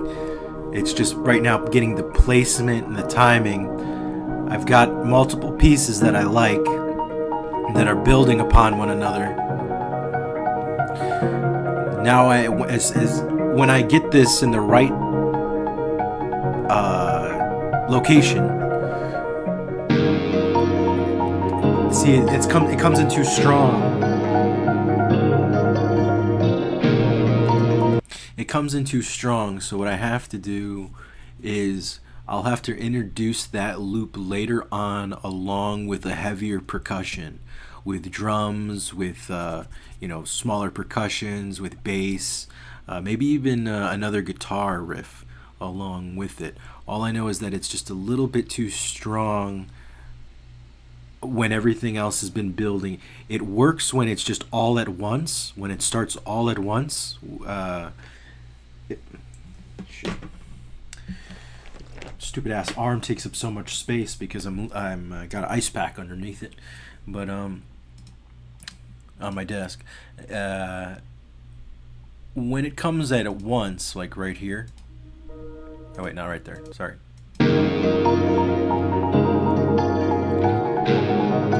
There's like a coalescence, there's a harmonization that can be found there with enough tweaking.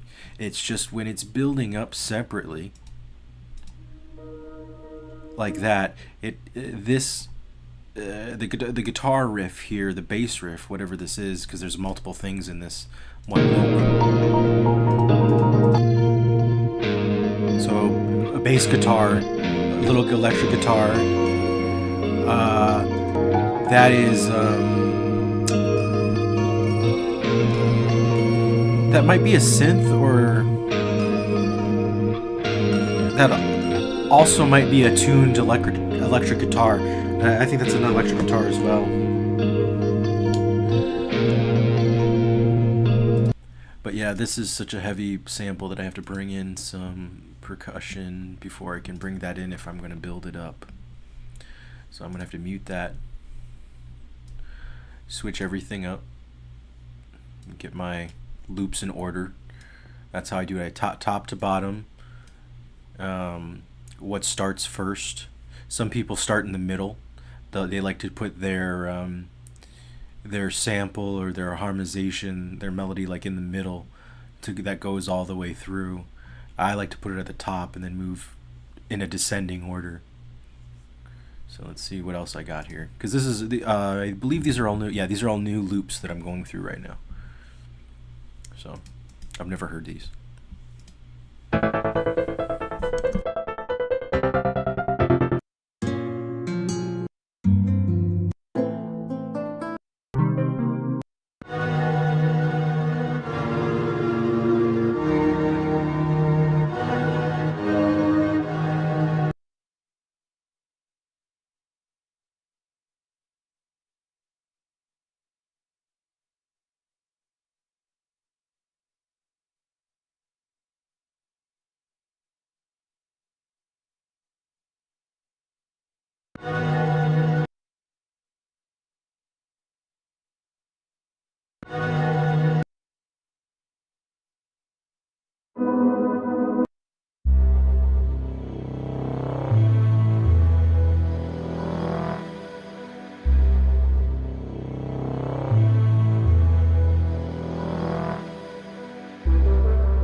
Now, do they fit though? Do they fit inside this?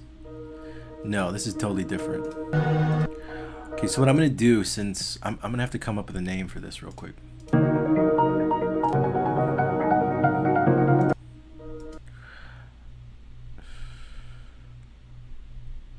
It's hard because usually I would say, you know what, no. Just figure this one out real quick and then save, but the fact that it's a little bit harder to navigate the interface, just quickly the way I'm used to, I just want to kind of save this for later, because all the fine tuning takes keystrokes, so I have to use my left hand to do keystrokes in order to cut here, edit here, lower tempo, or this, that, the other, stretch, etc. Stuff like that. So unfortunately, and yeah, I'm already out of that vibe. So we gotta figure out. Fuck, I'm gonna have to smoke again. Damn it.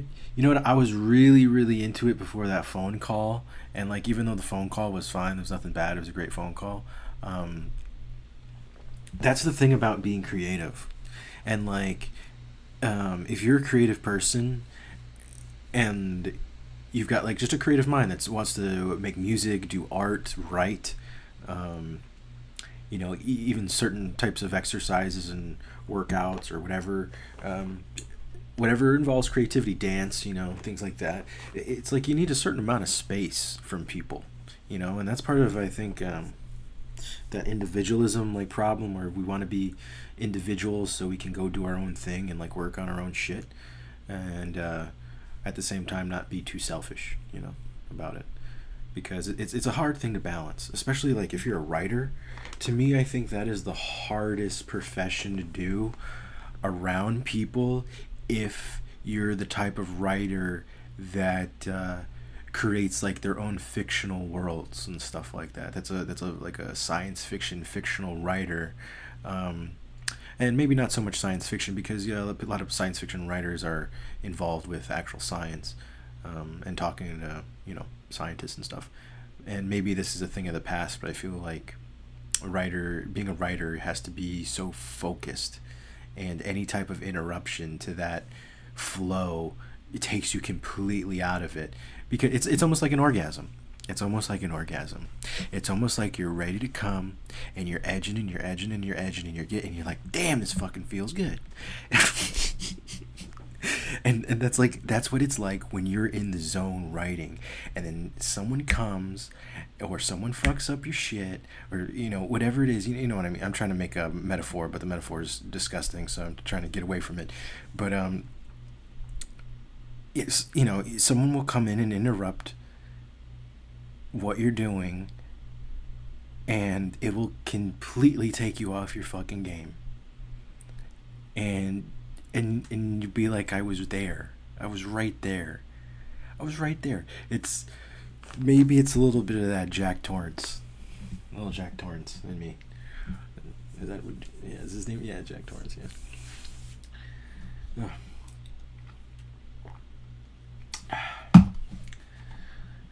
Anyways, that's how it is for me. As far as when I'm writing, when I'm making music, if there's an interruption to that process, it's like I gotta reset. And if you're in a certain zone, and or if you're writing a certain scene, a certain that has a certain mood or like just a feeling to it, that's how I do things. I do a lot of things by feeling and touch. Almost like a chef who doesn't like weigh or measure their ingredients, who just like looks at it and like, yeah, bam, that's it. That's how much you want. Like no more, no less. You're good. But if someone comes around and like fucks with your shit, and how much is this? How much you put here? And you become like, nah, get the fuck away from me. Like let me just do it. Let me just do it. Let me just play jazz. Let me just fucking make it up as I go, and you chill out and you enjoy and I enjoy, and like just don't bother me about it.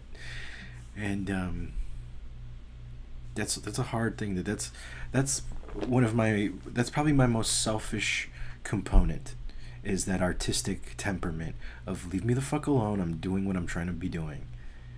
And that's something I got to change. It's something I have to change because there's no way to block out the world. And if you care about people, it's hard to say, go away. Go away. I'm in my own little world. So shit. So what I gotta do is I gotta smoke. I have to smoke and get back in the zone.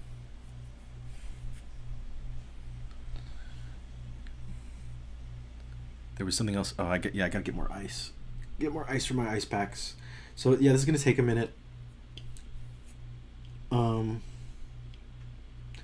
Actually, that's what I'm gonna name this. I think that's what I'm gonna name this track. Take a minute.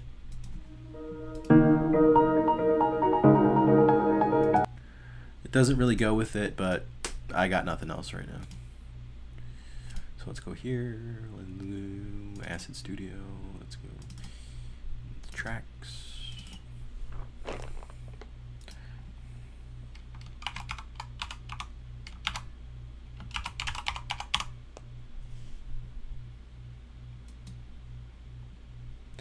All right. So since I'm going to be leaving for a second to go to take care of that shit, will be like 5 minutes or something. Just to get the ice or whatever, I'm going to find a track that I've already worked on and play that. Hopefully it's somewhat good.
Testing.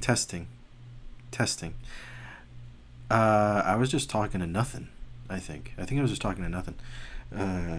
Yeah, I was saying I feel like Take My Strong Hand from Scary Movie 2. That's what I feel like. And yeah, thanks for being in chat. I hope you're doing good. I hope you're doing better, man. I know you were pretty agitated earlier, and I can understand. Not really. I can understand being agitated. I can't understand living with my. Oh, well, I won't go into it because that's your stream, not my stream. But you know, yeah. I just feel for you, and I feel for the people around you too. Um, but yeah, I'm gonna take my little weak bitch arm to the kitchen and get some more ice, and yeah, I'll be right back. By the way, it's not a weak little bitch arm. I just want to clarify that he's very strong and healthy and is healing very nicely.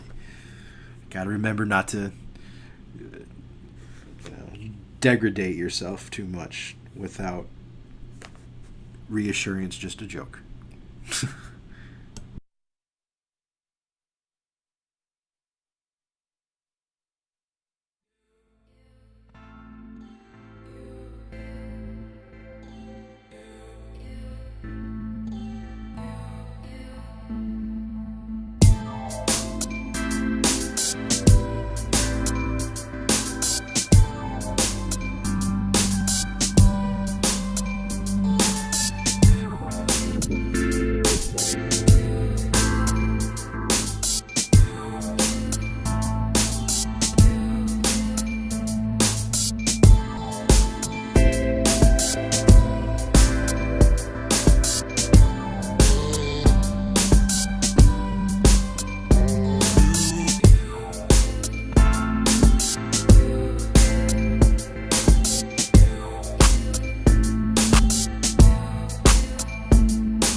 Not bad. It only how long was that? I don't know how long that was, but it was long enough for the. I mean, it was the length of the track that this is. What is this? Foggy Driveway. You were just listening to Foggy Driveway.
I haven't made beats in so long that I literally feel overwhelmed. I don't know the last time I felt like this. I feel overwhelmed by all these different sounds and shit that I know I want to use and manipulate and make into a new track and orchestrate and shit, but it's like I haven't done it. I feel like I haven't done it in so long. This is both a happy moment and a sad moment because it's like damn, like I hate when I do that. I hate when I take hiatuses from making music because it's such a constant in my life. It's such a constant. But I know I just gotta smoke right now. That's what it is. That's what it is. You know what? I need to focus. I need to focus. Focus.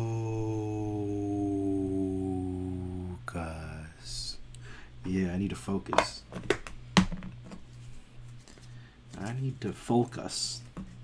Focus, pocus.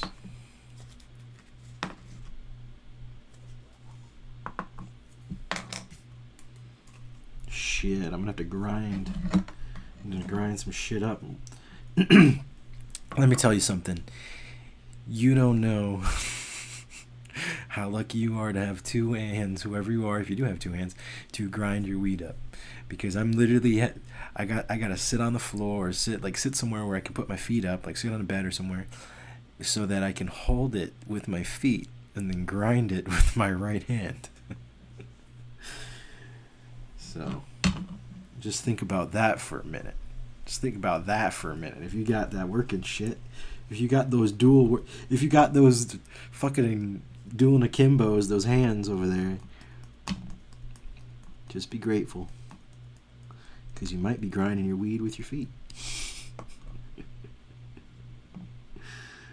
Oh, shit. She'll be smoking around the mountain when she smokes. Alright. Cheers.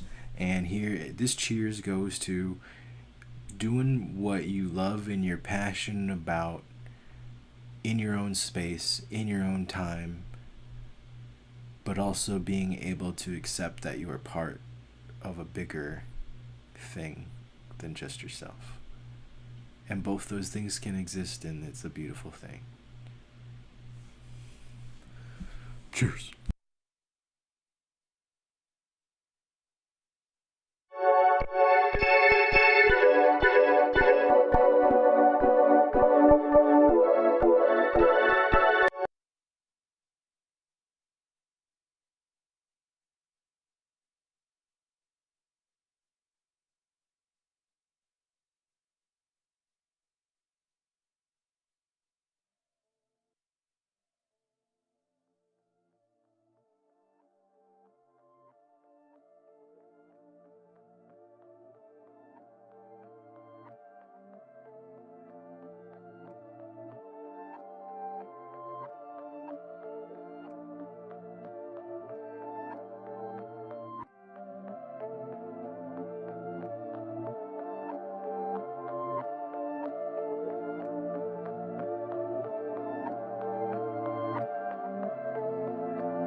cheersed up for the moment. I know I'm gonna need another cheers real soon, but I wonder if I should just do that now. Yeah, I should probably just do that now. So let me take another cheers Rierzo. Another token of the bloken. And then I'll get into this. Because I'm just kind of chilling and vibing right now. This is a track that I made in the past year. It's a 2023 track, I believe. And it's not finished, of course, but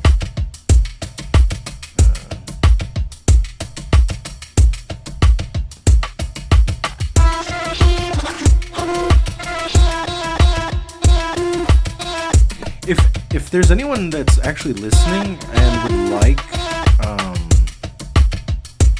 would like to help or to have a music track or to give suggestions or whatever, I'm down. You know, this is I consider it a part of my art, but I do enjoy sharing it. Music is a social thing. It's a personal thing and a social thing. I think music. That's why music is what feeds like America. It's not paintings. It's not even necessarily movies. It's music. There's a pulse and a heartbeat, and there's a message, and there's a feeling. It's something that one person can do, or a whole orchestra can do. It's something that one person can enjoy, or the whole world can enjoy. So it's, to me, the universe is built on vibration. The universe is just a song, right? Reality is just a song. We're just listening to a song. It's a certain song. It's a certain something, but it's just all vibration at the end of the day.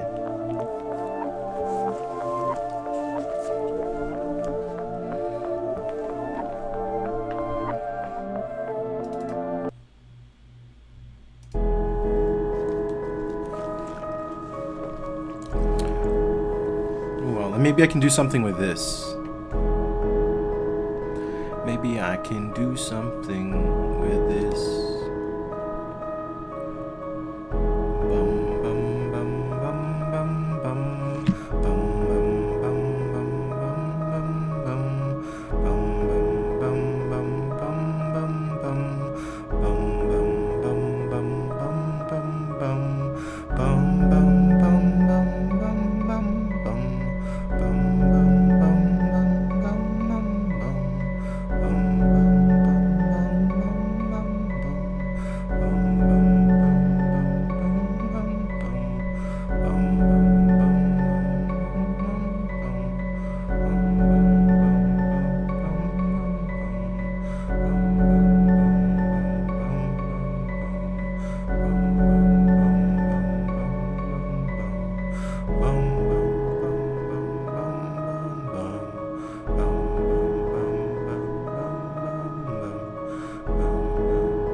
just another thing